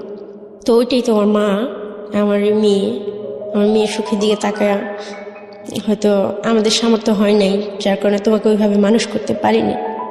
ঠিক আছে, দেখো আল্লাহ তো তোমাকে অনেক সুখে রাখছে, কিন্তু আমি তো জানি যে আল্লাহ আমাকে কত সুখে রাখছে, কি সুখে রাখছে, কেন সুখে রাখছে। এরকম করে আমি ওই দিনকে ওখান থেকে চলে আসলাম। ওনাকে 2000 টাকা দিলাম, নানাকে 1000 টাকা দিলাম, দিয়ে চলে আসলাম। আমি বললাম, দেখো আমি তোমাদের কাছে কিছু চাই না, আমার বড় আন্টির একটা ছবি আমাকে নিয়ে দিবা, আমি ছবিটা বাঁধা মাকে তো দেখতে পারবো না। কিন্তু কেন পারবে না, তোমার বিয়ে হয়েছে না, তোমার হাজব্যান্ডের অনেক টাকা আছে না, এখন তোমার মা তোমার সাথে অবশ্যই কথা বলবে। তখন আমি বললাম যে কত টাকা দিলে মা আমার সাথে কথা বলবে, স্বীকার করবে। পরে বলতেছে, আগে নিজের পায়ে দাঁড়াও, তোমার হাজব্যান্ডের কত টাকা আছে, কি আছে, তোমার হাজব্যান্ড কি করে, সেই শুধু টাকার বিষয় নিয়ে জিজ্ঞেস করতেছে। তার কাছে টাকাটাই যেন সব কিছু। কে এটা? আমার নানি। তো বলতেছে, তুমি যে কোনো সময় জামাইকে নিয়ে, আমার মামি বলতেছে, রিপা তোমার জামাইকে নিয়ে আসবো না, আমার ছেলেকে নিয়ে আসবো না। তখন আমি সত্যি খুব, মানে আমি কখনো ইতিহাস, আমি অনেক গল্প বই পড়তাম, আমি অনেক গল্প শুনতাম ম্যাডামদের কাছ থেকে এতিমখানায়, কখনো আমি এরকম কোনো গল্প শুনিনি, এরকম কোনো জীবন দেখিনি। প্রত্যেকটা মানুষের জীবনে আল্লাহ তাআলা ভালো খারাপের মাঝখানে কিছু কিছু দেয়। আমাকে আল্লাহ কি দিচ্ছে আমি খুঁজে পাইনি। আল্লাহ। তারপর চলে আসি। তো কিছুদিন পর আমার ওই বড় আন্টি বাড়িতে আসে, ওনার কিডনির সমস্যা, ওনার ব্লাড লাগবে, ওনার ব্লাড হচ্ছে ও নেগেটিভ। মানিকগঞ্জ সদরে উনি ভর্তি হয়। তো আমার নানি আমাকে ফোন দিয়ে বলে বিষয়টা, আমার ব্লাডটা ও নেগেটিভ।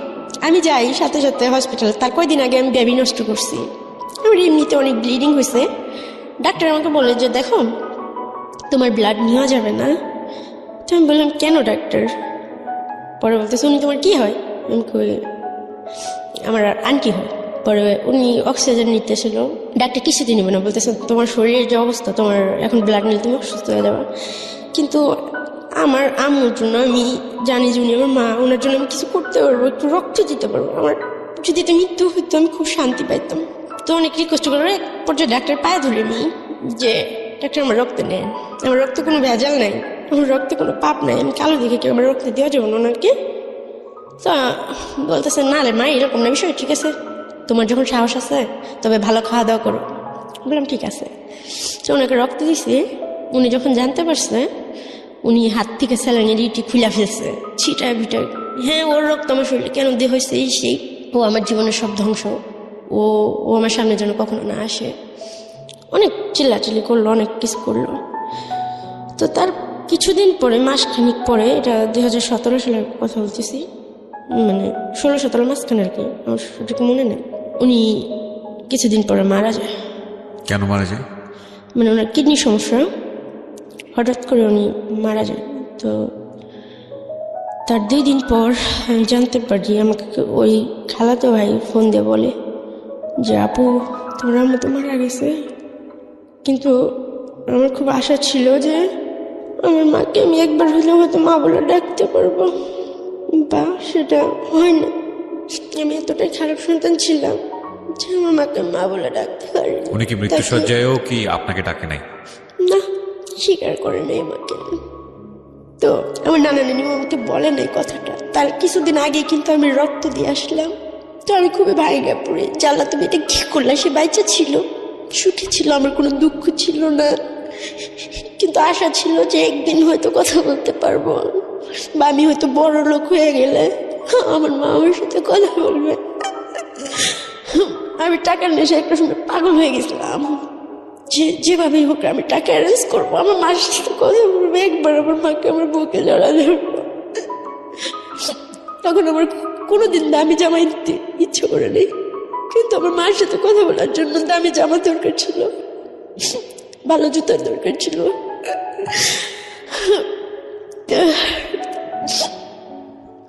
সেটা আমার কাছে ছিল না। তো জানি না সে কেন এমন করছে, আল্লাহ তাকে ভেস্তে নসিব করো। এখন আমার মার জন্য অনেক দোয়া করে। আমার মাকে আমি দেখিনি, জানি না, তারপর খুব ভালোবাসতাম। মা শব্দটাকে আমি খুব ভালোবাসতাম। সবার মাকে আমি খুব সম্মান করি। আমি কিন্তু মার কাছ থেকে কিছু পাইনি। তারপর আমি বলি সবাইদেরকে, মা যত খারাপ হোক তারপর মাকে কখনো কষ্ট দেওয়া আমার মনে হয় উচিত না।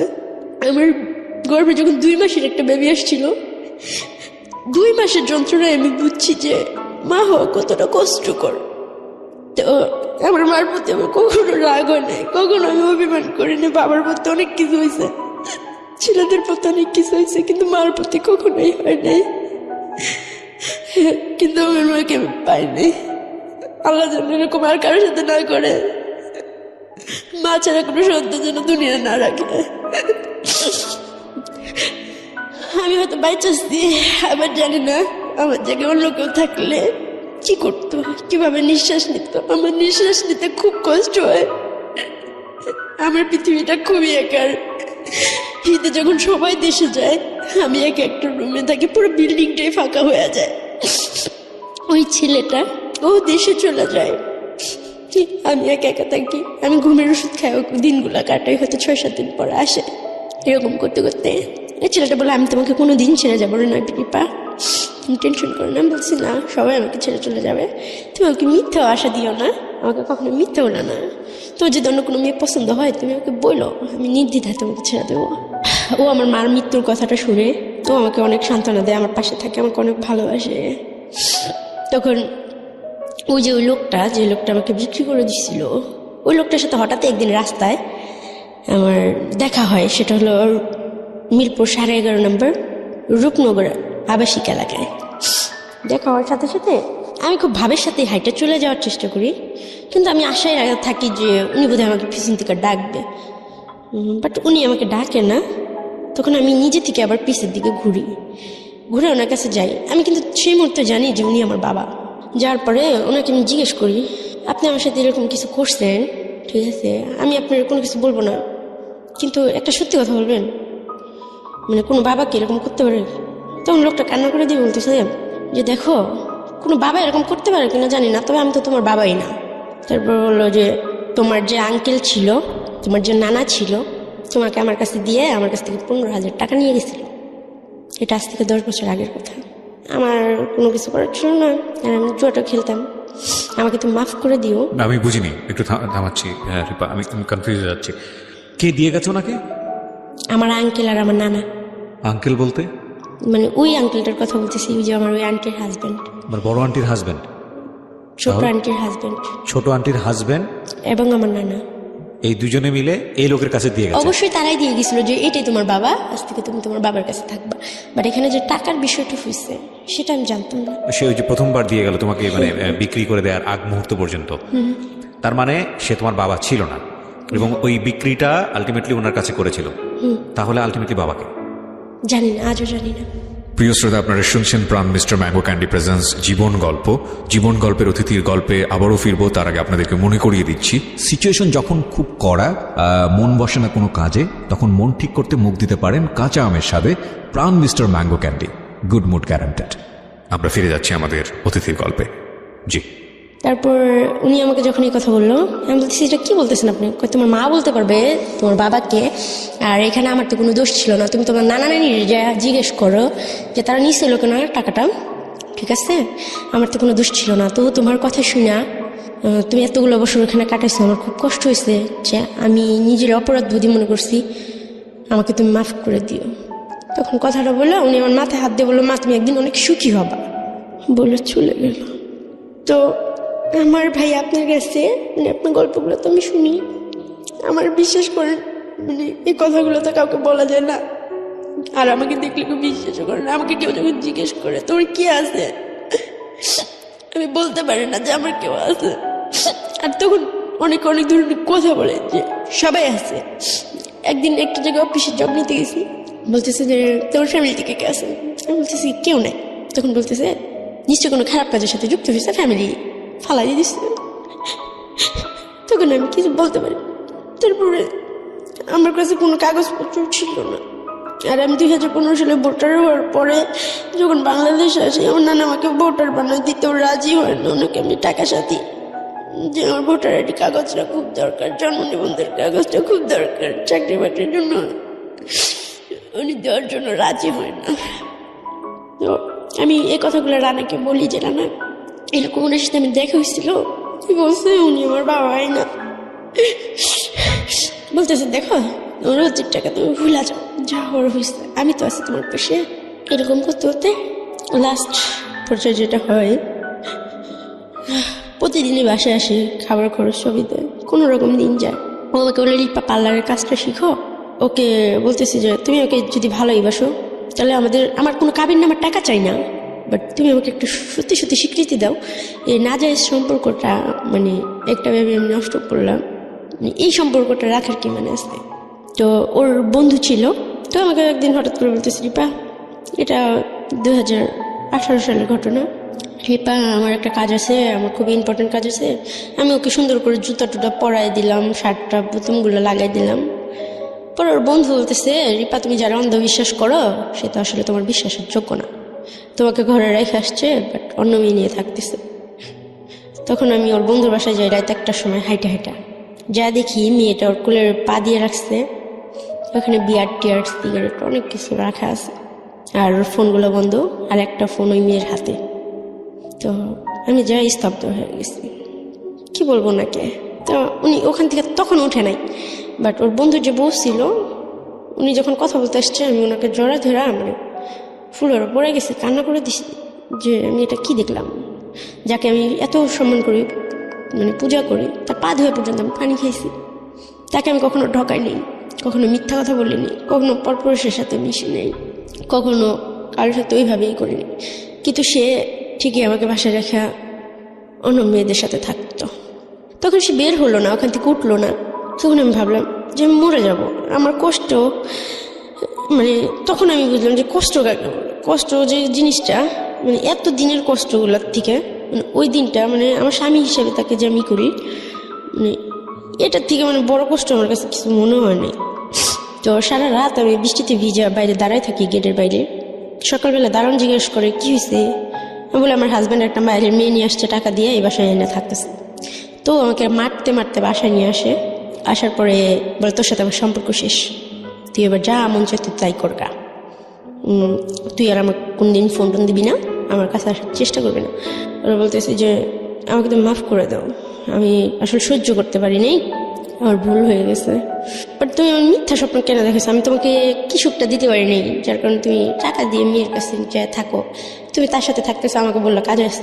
এরকম করতে হতে আমার সাথে ওর সাথে একটা দূরত্ব তখন থেকে সৃষ্টি হয়, আমার বিশ্বাসটা ভেঙে যায়। তো যখন ও নেক্সট আমার গায়ে হাত দেয় আমার কাছে বিষের মতো লাগে যে এই হাত দিয়ে অন্য একটা মেয়েকে স্পর্শ করছে, আমি ওর সাথে থাকবো না। এরকম করতে করতে মারামারি, ও আমাকে মারতে শুরু করে, আমার সাথে বাজে বাজে কথা বলে, তুই তো এই ছিলি সেই ছিলি, তোর সাথে এত ঘটনা ঘটছে, তোর বাপ মা নাই, বংশ পরিচয় নাই, তোর মতো মেয়েকেই আমার বউ হইতে পারে। আমি বলছি এই স্বপ্ন তো আমি কখনো দেখিও নেই, আমি তোকে বলিও নাই, তুই বলছিলি, আমি তোকে বলছি। তো লাস্টে একটা মেয়ের সাথে ওর পরিচয় হয়, ওই মেয়েটার জন্য ও আমাকে শ্যামলীর রিয়াব সেন্টারে দিয়ে আসে। 4টা মাস এখানে পাগলা বেড়াতে টাকা দিয়া আমাকে অ্যাডিক্ট বলে রেখে আসে, বন্দি করে রাখে জেলখানার মতো। জেলখানা তো ভালো, বাইরের আলো বাতাস দেখা যায়। ওই মেয়ের সাথে প্রেম করার জন্য মানে ওর আউট অনেক মেয়ে ছিল, ওরাও বলতো যে এটা আমার ভালো লাগে, এটা আমার পেশা, ঠিক আছে। তো আমার আর কিছু বলার ছিল না। তো অন্য মেয়েদের সাথে থাকার জন্য যে আমাকে 4 মাস বন্দি করে রাখছে, এই কষ্টটা আমি সহ্য করতে পারিনি। বন্দি করে রাখার পর আমি দেখতেছি আমার সাজানো সংসারটার মধ্যে আমার বেডরুমে আমি বাইরে দাঁড়িয়ে রয়েছি, আমার সামনে ওই মেয়েটার সাথে ফিজিক্যাল করতেছে। আমি তখন খুব কষ্ট পাইছি, কিন্তু ওকে আমি খুব ভালোবেসে ফেলেছি। আমি জানি না যে ভালোবাসা কিনা, তবে ওর জন্য আমার খুব খারাপ লাগে, ওর সাথে কথা বলতে ইচ্ছে করে, ওর কাছে যাইতে ইচ্ছে করে। তো ওই মেয়েটাকে নিয়ে থাকতে বলে ওর সাথে আমার টাকার লেনদেন আসতে, রিপা তোমার জন্য আমি অনেক করছি, বাট এখন তুমি আমার মুক্তি দাও। একটু থামাচ্ছি দীপা, সরি, আমি আসলে গল্পের মধ্যে ইন্টারাপ্ট করতে চাইছি না, কিন্তু আমার কোয়ারি আছে। আমি গেসই করছিলাম যে সম্পর্কটা এরকম একটা জায়গায় যেতে পারে।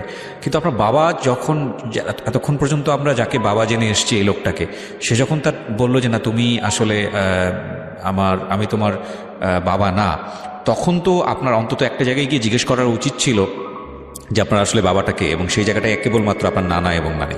আপনি কি জিজ্ঞেস করেছিলেন এরপরে গিয়ে? হ্যাঁ করছিলাম বলতে কি, আমি আসলে ভাইবে দেখলাম বিষয়টা যে সত্যি ওনাকে তো আমি নিজে থেকে চিনতাম না, বা উনিও আমাকে নিজে থেকে চিনতো না।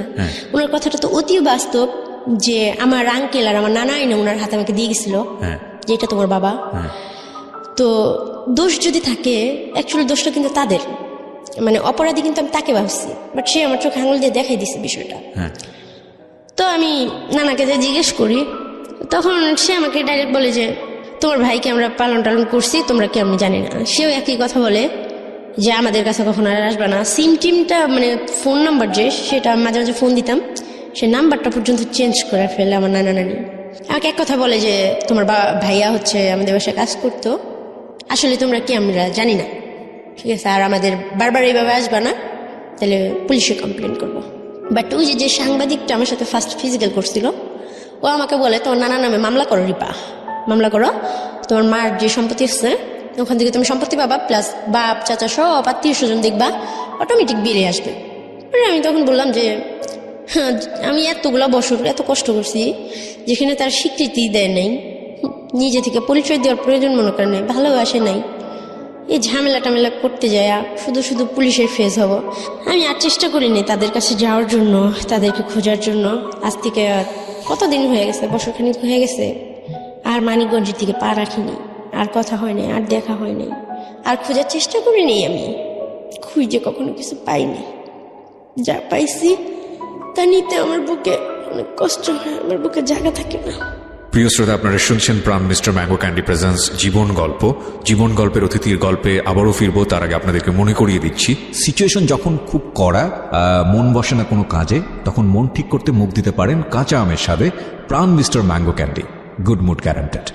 আমরা ফিরে যাচ্ছি আমাদের অতিথির গল্পে। জি, গল্পের যেখানে আপনি ছিলেন, যে আপনি রানার সাথে আপনার সম্পর্কটা খুব খারাপ অবস্থায় চলে গেল, তারপরে আপনি ওকে কুইট করলেন নাকি ওই জিনিসটা এখন এরকমই আছে? না, ও হচ্ছে এটা কয়েক মাস আগের ঘটনা, 2018 শেষের দিকে আর কি। আমি বের হই হচ্ছে 9 মাসে বের হই, তো বাসায় না আমাকে রাখে, মানে রিহাব সেন্টার থেকে নিয়ে আসে শ্যামলী থেকে, তো নিয়ে আসার পরে আমাকে রাখে আমার সামনে। আমি পাশের রুমে থাকি, 2 রুমের ফ্ল্যাট, আমি ফ্লোরে থাকি। ওই মেয়েটার সাথে ফিজিক্যাল রিলেশন করে, জোরে জোরে কথা বলে, এগুলো আমার শুনতে হইলো শেষ পর্যন্ত, যেটা আমি কখনো ভাবতেই পারি না একটা অন্য মেয়ের সাথে ওকে আমি দেখতে পারবো, সহ্য করতে পারবো। তো আমি শুধু সিগারেট খাই, সারা রাত সিগারেট খাই। আমি কী করবো, আমি ভাইবা পাই না, মৃত্যু তো আমাকে নেবে না। তো আমি ওর কাছে অনেক কান্নাকাটি করেছি, সোহাগ এরকম কিছু যদি তুমি করো তাহলে কেন আমার সাথে এরকম করলো, কেন আমি মিথ্যে স্বপ্ন দেখলাম, আমার জীবনটা সম্বন্ধে তুমি তো সব জানতা। যাই হোক, এখন আর অত কষ্ট লাগে না, অত খারাপ লাগে না এখনও। তারপর আমাকে 1000 টাকা দিয়ে বলে তোমার ব্যবস্থা তুমি করো, আজকে থেকে তোমারটা তুমি দেখো, আমি তোমার দায়িত্ব আর নিতে পারবো না। এটা কয়েক মাস, 3 মাস আগের কথা বলতেছি। আচ্ছা, আমি আবার 1000 টাকা নিয়ে ওই ভাইয়াটার কাছে যাই, ওই সাংবাদিক ভাইয়াটার কাছে। ওনার এক ফ্রেন্ডের পরিচিত ছিল, টেকনাফ বলছি যে কি বলো এটা, ঈশ্বরদী, পাবনা ঈশ্বরদী, রূপপুর মোড়ের ওখানে আমি যাই, ওখানে আমি থাকি ওনার ফ্রেন্ডের বাসায়। তো মাসখানিক থাকি, যে ঢাকায় থাকা ঘর ব্যবস্থা হলে, চাকরি বাকরি হলে আমাকে নিয়ে আসবে। তো 10-15 দিন থাকার পরে একটা পার্লারের চাকরি ঠিক করেন, পরে উনি আমাকে নিয়ে আসে, আর ওর সাথে আমার ওখানে শেষ কথা হয়। আর এখন আমি চাকরি করতেছি, একটা পার্লারে জব করছেন। এখন আমি মোটামুটি ভালো আছি। আমার কষ্টটা শুধু এই জায়গায় যে আমার যে লাইফটা, এতগুলো মানুষের সাথে আমি পরিচিত, কিন্তু আসলে আমি কাউকে চিনলাম না। আর আমি কে এটাই আমি জানি না, এটা আমার সবথেকে বড় কষ্ট ভাইয়া। সমাজের জন্য যেটা আপনাদের ভালো ড্রেস আপ ছাড়া রাস্তায় চলা যায় না, কেউ কথা বলে না, ভালো ড্রেস আপ না পড়তে পারলে কোনো রেস্টুরেন্টে যা বসলে আপ্যায়ন করে না, সুন্দরী না হলে কোনো ছেলে রিলেশন করে না, বাবা মা না থাকলে কোনো ছেলে বিয়ে করে না, মানে কারো বউ হওয়ার জন্য ফ্যামিলি থাকার দরকার, শিক্ষাগত যোগ্যতা থাকার দরকার, বাবা মা থাকার দরকার। আমার বউ হওয়ার শখ নেই, মিটে গেছে। কিন্তু মানুষ হিসেবে ভাইয়া ইদানিং আমি এই বিষয়গুলো নিয়ে না খুব কষ্ট পাই। আপনার গল্পগুলো যখন শুনি, কালকের গল্পটা আমি শুনছি, তো প্রত্যেকটা মানুষের জীবনে কষ্ট থাকে, সুখ থাকে, মানে আলো অন্ধকার নিয়ে জীবনটা। কিন্তু আপনি কি আমাকে একটু বলবেন যে আমার জীবনে রাতের অন্ধকার আছে, দিনের আলো আছে, আল্লাহ আমার জীবনে আলোটা দিছে কোন জায়গায়? এক্স্যাক্টলি। আমি এইখানে এসেই হয়তো গল্পটা এই প্রশ্নের জায়গাটার জন্যই হয়তো আজকে আপনি জীবন গল্পে এসেছেন। আমি আপনার পুরো গল্পটা শুনেছি, হ্যাঁ, একদম শুরু থেকে শেষ পর্যন্ত। আমার এন্টায়ার মানে রেডিও ক্যারিয়ারে আমি কখনো এত ভয়াবহ গল্প আমি কখনো শুনিনি। আমার মনে আছে আমি বর্ষার জীবন গল্প প্রচার করেছিলাম যখন আমি এবিসি রেডিওতে ছিলাম। দ্যাট ওয়াজ লাইক পুরো রেডিও ইন্ডাস্ট্রিকে শেক করেছিল ওই রাতের বেলা, যে ঝাঁকুনি দিয়েছিল যে এরকম একটা গল্প রেডিওতে প্রচার হতে পারে। অনেক গল্প এসছে, কিন্তু আমার কাছে মনে হলো, আমার তখনই মনে হয়েছিল যে আর এত হাই ভলিউমের, এত হাই পাওয়ারের কোনো গল্প হয়তো রেডিও তার কখনো আসবে না। কিন্তু আজকে আমি বলতে বাধ্য হলাম, এবং আজকের পর থেকে আমি বিশ্বাস করব যে আপনি যে গল্পটা বলে গেলেন সেই গল্প বর্ষাকেও ছাপিয়ে গেল। সেই গল্প হয়তো আপনার ভবিষ্যতে হয়তো এমন কেউ একজন আসবে যে হয়তো আপনাকেও ছাপিয়ে যাবে। মানুষ এতটা ড্রামাটিক লাইফ লিড করতে পারে, আমি বলি জীবন নাটকের চেয়েও নাটকীয়, কিন্তু এতটাই হতে পারে এটা আমারও জানা ছিল না। দেখেন, আমি কয়েকটা কথা বলি আপনাকে। একটা যেটা হচ্ছে যে আপনার না পাওয়ার জায়গাগুলো অনেক বড়। এই জায়গাগুলোতে সান্ত্বনা দেওয়ার মতো কিচ্ছু নাই, আমার হাতে কিচ্ছু নাই। পৃথিবীতে এত বড় বড় মোটিভেশনাল স্পিকার আছে যারা মানুষকে স্বপ্ন দেখায়, যারা মানুষকে সুন্দরের কথা বলে যে অবস্থানই আপনি থাকেন না কেন সামনের দিন ভালো থাকতে হবে এবং থাকার জন্য এই করতে হবে। আমার খালি মনে হয়েছে আজকের এই গল্পটা শোনানোর সময়টাতে এই গল্পটা যদি তাদের কাছে নিয়ে যাওয়া যেত, তারা আসলে কি জবাব দিতেন। এত বড় বড় মোটিভেশনাল স্পিকার যেটা আমরা আমাদের ফেসবুকে দেখি কিংবা সারা দুনিয়াতে আছে, সাতগুরু থেকে শুরু করে, সবার প্রতি রেসপেক্ট রেখে বলছি, অনেক বড় বড় মোটিভেশনাল স্পিকার আছেন। যদি এই গল্পটা শুনতো তাহলে তারা এই মেয়েটাকে কি বলে সান্ত্বনা দিত। ওর বয়স এখন 21 থেকে 22। আমি বরং আপনাকে এমন একটা জায়গায় বসাতে চাই। আমি আপনাকে কোনো মোটিভেশন দিচ্ছি না, কোনো পজিটিভ কথা বলতে চাচ্ছি না। আমি বরং শুধু এতটুকু বলতে চাই যে এত কিছুর পরেও আপনি বেঁচে আছেন, এত কিছুর পরেও আপনি প্রতিদিন হাসেন, প্রতিদিন কাঁদেন, জীবনকে সন্ধান করে যাচ্ছেন। সুতরাং আপনি বরং আমাদের একটা বড় মোটিভেশনের জায়গা। আমি এটাকে এইভাবে দেখতে চাই। আমি গল্পের ওই জায়গায় খোঁজ করতে চাই না আপনার বাবাকে, আপনার মাকে, আপনার ভাইটার কি হলো, বা আপনার নানা যিনি ছিলেন তাকে গিয়ে কোনো প্রশ্নও করতে চাই না। এগুলো প্রশ্ন করলে এগুলোর জন্য যদি কেউ দায়ী হয়, তাকে পৃথিবীর কোনো শাস্তি নাই, একমাত্র আল্লাহ যদি শাস্তি দেয় সেটা অন্য হিসাব। এছাড়া পৃথিবীর কোনো শাস্তি নাই। আপনার প্রতি যে আচরণটা করা হয়েছে বা যারা এটার জন্য দায়ী, পৃথিবীর কোনো শাস্তি নেই। 1000 বার ফাঁসি দিলেও আমার মনে হয় না যে শাস্তি তাদের জন্য ঠিক হবে। সুতরাং তাদের খোঁজ না করাটাই বেটার। আমি শুধু এতটুকুই বলতে চাই, আপনি এই 21, 22, 23 বছরের জীবনে with the name of almighty Allah, আমি আল্লাহর প্রতি শুকর করেই কথাটা বলতে চাই যে আপনি এই অবস্থায় দাঁড়িয়ে থেকে আপনি এখনও বেঁচে আছেন এবং সত্যি সত্যি আপনি এখনও নিঃশ্বাস নিচ্ছেন। এটা আমার মনে হয় আজকে যারা জীবন গল্প শুনলো ঢাকা এফএমে, আজকের পরে যারা কান দেখেছেন দেশে এবং দেশের বাইরে, আপনাদের জীবনে আর কোনো দুঃখ থাকা উচিত না।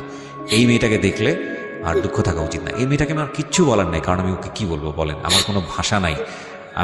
কিন্তু ভাইয়া সবাই যে বলতো যে আমার মুখ দেখো বাবা আমার জন্মের পর বাবা আমার সাথে এরকম হয়েছে, ভাইয়ের সাথে এরকম হয়েছে, এই বিষয়গুলো আপনি সত্যি আমাকে বলেন তো, একটা 2.5 মাসের শিশু কি পাপ করতে পারে? কতটুকু পাপ করতে পারে? রিপা, আমি আপনাকে একটা কথা বলতে পারি, আমরা পৃথিবীর শ্রেষ্ঠ জীব। সৃষ্টিকর্তা আমাদেরকে সেটাই বলেছেন, মানুষ পৃথিবীর শ্রেষ্ঠ জীব। ঠিক একইভাবে এটাও সত্য, মানুষের ভেতরে যত খারাপ জিনিস আছে পৃথিবীর অন্য কোনো প্রাণীর মধ্যে সেটা নাই। আপনি এরকম জানেন না যে বাবার দ্বারা মেয়ে রেপ হয়? এরকম ঘটনা সমাজে বিরল না? আপনি এটা জানেন তো, শুনেছেন, এরকম নিউজ হয়। আপনি কি এটা জানেন না যে 2, 3, 4 বছরের একটা বাচ্চা তাকে রেপ করেছে, গ্যাং রেপের শিকার হয়েছে এবং তারপরে সেখান থেকে 3 তলা থেকে 4 তলা থেকে নিচে ফেলে দেওয়া হয়েছে এবং তারপরে সে মারা গেছে? আপনি এটা জানেন না? জানি ভাইয়া। তাকে মেরে বিছানার নিচে লুকিয়ে রাখা হয়েছে, খাটের নিচে লুকিয়ে রাখা হয়েছে, পরে পুলিশ গিয়ে সে লাশ উদ্ধার করেছে। এটা জানেন না? জানেন তো। এই মানুষের দ্বারা এটা সম্ভব, এই মানুষের দ্বারাই সম্ভব। বিজ্ঞান হয়তো বলবে সে বিকৃত মস্তিষ্ক, বিজ্ঞান হয়তোবা বলবে যে সে মানসিকভাবে সে ভারসাম্য অবস্থায় ছিল না, কিন্তু এই মানুষ এই ধরনের কাজগুলো করে, সে যে অবস্থায় থাকুক না কেন। আচ্ছা, মানুষের মনে না হয় দয়া থাকে না ভাইয়া? মানে আমি আজকে বললাম, মনে হয় যে আমার মুখটা অনেক হালকা হয়েছে, যে আমার কথাগুলো এত ধৈর্য ধরে কেউ শুনলো বা আমি কাউকে বলতে পারলাম। কিন্তু আমি মাঝে মাঝে খুব নামাজ পড়ি, আল্লাহর কাছে তাহাজ্জুদ নামাজ পড়ি, আমি করি। আমি এখনো বলি যে আমি জানি না আসলে আমার বাবা মাকে, আর আমি মনে করি যে আমার বাবা মা কখনোই খারাপ হতে পারে না, কেননা এখনো আমি আল্লাহর পথে থাকার চেষ্টা করি, সৎ পথে থাকার চেষ্টা করি। আর আমি যদি একটা খারাপ মানুষের সন্তান হইতাম, তাহলে অবশ্যই তার কিছু বৈশিষ্ট্য আমার ভিতরে থাকতো। আমি মনে করি মানুষ হিসেবে আমার মনটা যথেষ্ট ভালো। আমি কখনো কারো ক্ষতি চাই নাই, আজও চাই না, আমার শত্রুরও চাই না। আল্লাহকে বলি যে তারা যেখানে থাক ভালো থাকুক, আর কোনো বাবা মা যেন, অন্তত কোনো মা যেন সন্তানকে এইভাবে যেন একা ছেড়ে না দেয়। দরকার হলে তারা যেন বিষ খাওয়া মায়েরা তারপর অন্যজনের সাথে বিয়ে করে, কিন্তু এইভাবে বাবা মার কাছে, আত্মীয় স্বজনের কাছে ফেলে রেখা সন্তানের জীবনটা যেন নষ্ট না করে। এটা আপনার মেসেজ। কিন্তু জি, আল্লাহর কেন আমার প্রতি একটু দয়া হয় না ভাই বলবেন? সে তো অনেক মহান, দয়ার সাগর, অনেক কথা শুনি তার সম্বন্ধে। আমি তো জানা মতো ভাইয়া যাই না, শুনি না, কখনো কারো 10 টাকা চুরিও করিনি। এখনো অনেকেই যায় যে আমি ভালো জামা পরতে পারি না, কোথাও যাইতে পারি না, আল্লাহর প্রতি কোনো অভিযোগ করি না, কিন্তু আল্লাহ কেন আমার প্রতি একটু দয়া করে না? আমি আপনাকে এই প্রশ্নের উত্তর দিচ্ছি। আপনি খুব গুরুত্বপূর্ণ একটা প্রশ্ন করেছেন। আমি আমার ব্যক্তিগত জায়গা থেকে বলি। হ্যাঁ, মানে বিষয়টা হচ্ছে এরকম যে সৃষ্টিকর্তা নিশ্চয়ই আপনাকে ভালোবাসেন। হ্যাঁ, আপনার হয়তো না পাওয়া আছে, আপনার হয়তো কষ্ট আছে, এবং আপনার অনেক অভিযোগ আছে। সেই অভিযোগগুলো প্রত্যেক মানুষের জীবনেই কম বেশি আছে। আপনি এর চেয়েও খারাপ অবস্থায় থাকতে পারতেন না। আপনি এখন যে অবস্থায় আছেন, ধরেন আপনি জানি আমার চাইতে অনেক বেশি খারাপ অবস্থায়, বা আরও 10 জন মানুষ যে অবস্থায় আছে তার চেয়েও অনেক বেশি খারাপ অবস্থায় আছেন, কিন্তু এর থেকেও তো আপনি আপনার জায়গা থেকে বলেন, এর থেকেও তো আপনি ভয়ঙ্কর রকমের একটা খারাপ অবস্থায় থাকতে পারতেন না? ভাইয়া, রাস্তায় আমি একদিন একটা ভিক্ষুক দেখছি, বুঝছেন, 2টা পা নাই। তো ওর সন্ধ্যার পরে একটা মহিলা তাকে কোলে করে নিয়ে যাচ্ছে। তো আমি জিজ্ঞেস করলাম, আন্টি এটা কে হয় আপনার? বলতেছে আমার ছেলে। সেদিন আমি আল্লাহর কাছে ধরতে বললাম যে আল্লাহ, তুমি কি ওই ছেলেটার জায়গায় আমাকে রাখতে পারলা না, যে আমার মা আমাকে কোলে করে নিয়ে যেত? আমি ভিক্ষা করতাম সারাদিন, আমি না খেয়ে আসি, এটা আমার কষ্ট না ভাইয়া। আমি খাইতে পারিনি, পড়তে পারিনি, এটা আমার কষ্ট না। ঘুমাইতে পারিনি, এটা আমার কষ্ট না। আমার কষ্ট হলো এই জায়গায় যে এতগুলো মানুষের মাঝে কোনো মানুষের আমার খুব জানতে ইচ্ছা করে ভাই আমি কে, বা আসলে আমার বাবা মা কে ছিল, মানে এইগুলো জানতে ইচ্ছা করে, বা কেন আমার কেউ আপন কেউ নাই। মানে কষ্টটা আমার এই জায়গায় যে আমার আপন বলতে কেউ নাই, আমার ব্লাড রিলেশন বলতে কেউ নাই, আমার পরিচয় দেওয়ার মতো কেউ নাই, আমার যাওয়ার মতো কোনো জায়গা নেই। আমি প্রচণ্ড ধর্মভীরু একজন মানুষ, ভয়ঙ্কর রকমের ধর্মভীরু একজন মানুষ, এবং সৃষ্টিকর্তার উপর আমার অগাধ বিশ্বাস। আমি সেই বিশ্বাসের জায়গা থেকে হয়তো আমি আপনাকে ডিফাইন করতে পারবো না, যে সিচুয়েশনগুলো আজকে আপনি এখানে বললেন, আমি সেই বিশ্বাসের জায়গা থেকে এতটুকুই বলতে পারি যে কথা তিনিই বলেছেন, যে নেভার বি হোপলেস, কখনোই আসলে নিরাশ হওয়ার প্রয়োজন নাই। আপনার 22 বছরের জীবন, আপনি যেই ঘটনার মধ্য দিয়ে গেছেন, সেখানে আপনাকে অবশ্যই মানে কোনো কথা বলে সান্ত্বনা দেবার মতো, কোনো কিছু বলার মতো আমার কাছে কোনো ভাষা নাই। আপনার জীবনে যেমন 22 বছর সত্য, তেমনি আমার রেডিও ক্যারিয়ারের জীবনে আমি 8 বছর শুধু মানুষের জীবন গল্পই শুনেছি, এবং আমি যতটা শুনেছি তার চেয়ে খুব কমই মানুষকে শুনিয়েছি। তো সেই জায়গাটা থেকে আমি বলছি যে গল্প মুখোমুখি আজকে আমি হয়েছি, আমি সেটার জন্য 8 বছর ধরে প্রিপারেশন নিই, এবং আমি আজকে টু বি অনেস্ট আমি কখনো চিন্তাও করতে পারিনি। আপনি যেভাবে এসেছিলেন স্টুডিওতে, আপনার হাসি মুখ দেখে আমার কখনো মনেও হয়নি যে স্টেজে বসার পরে এইরকম একটা গল্প আপনার কাছ থেকে, আমি জানতাম যে একটা খুব ভয়ানক গল্প আজকে আমি উপস্থাপন করতে যাচ্ছি, কিন্তু আমি অনেককেই হারিয়ে ফেলেছি। আমার কথা বলার জায়গাটা যারা আজকে শুনছেন, যারা আমাকে নিয়মিত শোনেন, তারা জানেন যে আসলে আমি এতটা কনফিডেন্টলেস কখনোই থাকি না, কিন্তু আপনার গল্প শোনার পরে আমি পুরোপুরি কনফিডেন্টলেস, এবং সেই জায়গা থেকে আমার কাছে কোনো উত্তর নেই।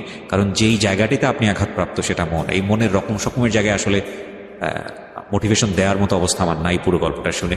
কিন্তু আমি আপনাকে বলতে চাই, 22 বছরের আপনার অপ্রাপ্তির জায়গাটা যতটা বেশি বড়, আপনাকে যদি আল্লাহ 22 বছর, বাকি 22 বছর বাঁচায়, এবং সেই 22 বছরে আপনার জীবনে হয়তো তিনি এমন কিছু দিবেন যে এই 22 বছর আপনি পুরোপুরি ভুলে যাবেন। এতটুকু আশা রাখার জন্যে আমি আপনাকে অনুরোধ করতে পারি।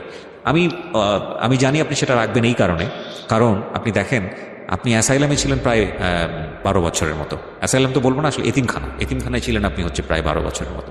ওই জায়গায় আপনার একটা সুন্দর জীবন হয়ে যেতে পারতো। আপনাকে বহুবার অফার করা হয়েছে আপনাকে ধর্মান্তরিত করার জন্য, বহুবার আপনাকে বলা হয়েছে যে আপনি একটা সুন্দর জীবন পাবেন, কিন্তু আপনি সেটা করেননি।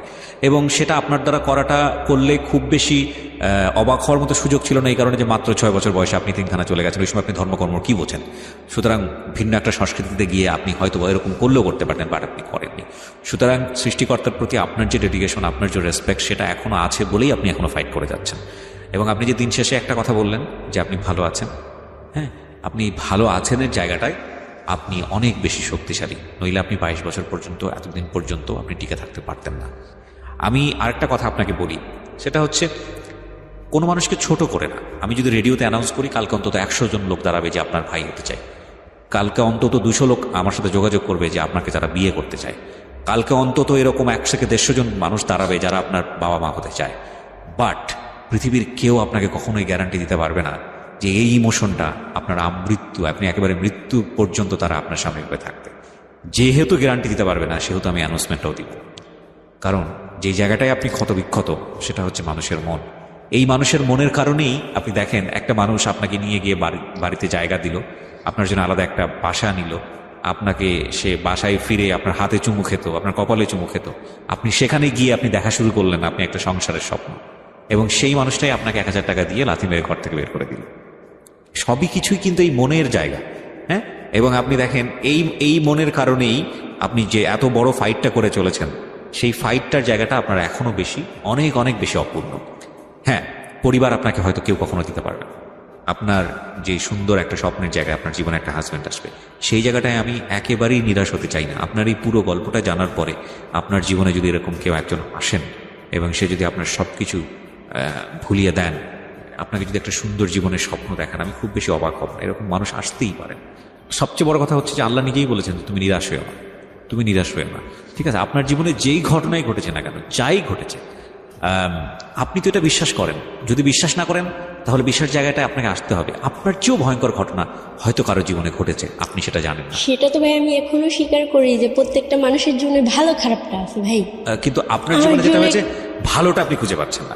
এক্স্যাক্টলি হোয়াট ইজ ভালোটা কি?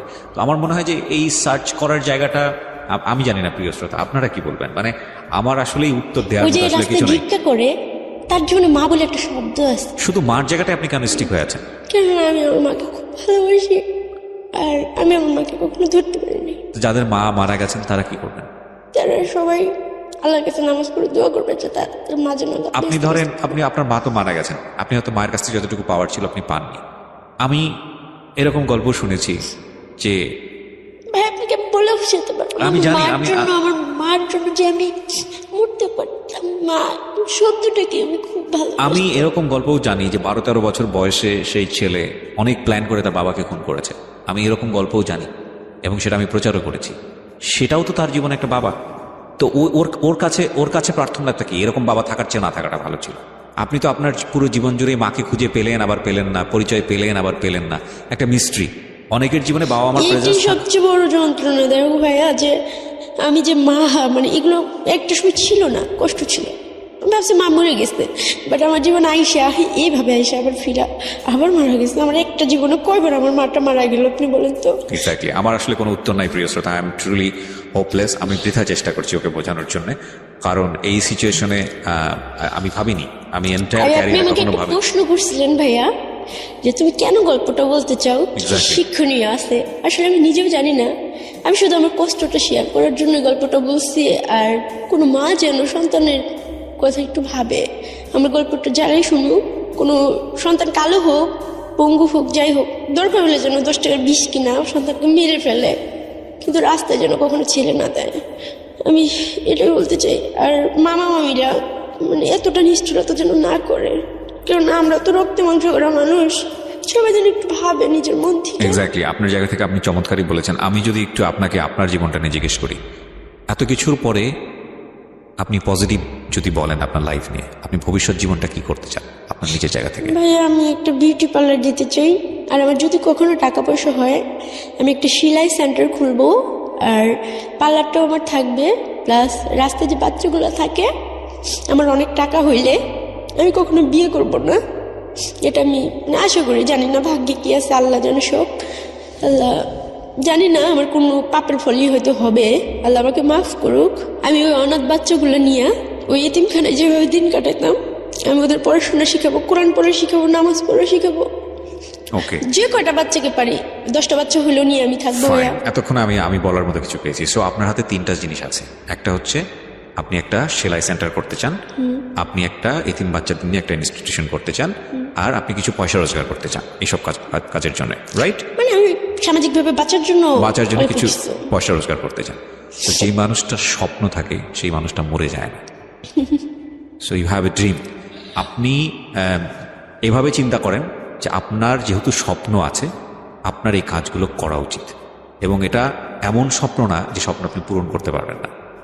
এবং এই যে আপনি যেই দুঃখটা পেয়েছেন, আপনি যদি সত্যি সত্যি একটা এতিমখানা করতে পারেন, তাহলে আপনার মতো বাচ্চারা যারা ওখানে আসবে তাদের দুঃখটা আপনি বুঝতে পারবেন, তাদের তো আপনি মা হতে পারবেন। এইটুকুর জন্যে আপনার বেঁচে থাকা উচিত এবং খুব সুন্দর করে চিন্তা করা উচিত। সো ওটুকু করার পরে আপনি তখন যদি আপনি করতে পারেন, এবং করার জন্যে ইনশাআল্লাহ আমার পক্ষ থেকে দোয়া থাকবে, চেষ্টা থাকবে নিশ্চয়ই, কারণ আপনি মাত্র 22 বছর, আপনার জীবনে এখন অনেক দূর সামনে যাওয়ার আছে। বাট আপনার যে এত সুন্দর একটা স্বপ্ন আছে, এই স্বপ্নটা বাস্তবায়ন করা পর্যন্ত আপনার ফাইট করা উচিত। You are a born fighter. আপনি জন্মগতভাবে একজন যোদ্ধা, এবং আপনি যুদ্ধ করেছেন এমন এমন কঠিন জায়গাতে যেখানে টিকে থাকাই খুব মুশকিল। তো আপনি যুদ্ধ করে যদি এত দূর আসতে পারেন, তাহলে আপনার অবশ্যই একটা এতিমখানা করা উচিত আপনার মতো বাচ্চাদের জন্য। এবং আপনি তাদের কষ্ট যতটা বুঝবেন, আমি কি প্রিয়া বা যারা পরিবারে বড় হয়েছে তারা কখনোই ওই কষ্টটা বুঝবে না। সুতরাং আমি চাইবো যে আপনি ধ্যান জ্ঞান সব কিছুই 3টার দিকে দেন, যে আপনাকে কিছু পয়সা রোজগার করতে হবে বৈধ উপায়, এবং আপনি একটা এতিমখানা করতে চান, এবং আপনি পথ শিশুদের জন্য কাজ করতে চান, আমি যেটা বলছিলাম একটু আগে। আমি আজকের অনুষ্ঠানটা প্রিয় শ্রোতা এখানেই শেষ করছি। আমি আবারও বলছি যে আমার আসলে বলার কিছু নেই। আমি শুধু, আপনারা দেখেছেন পুরো অনুষ্ঠানটা আমি শুনেছি, আমি 2 শব্দ পর্যন্ত করিনি। আমি আমার এন্টায়ার এই লাইফ স্টোরি বেস ক্যারিয়ারে this is the first time আমি বলতে বাধ্য হচ্ছি, I don't have any word for her.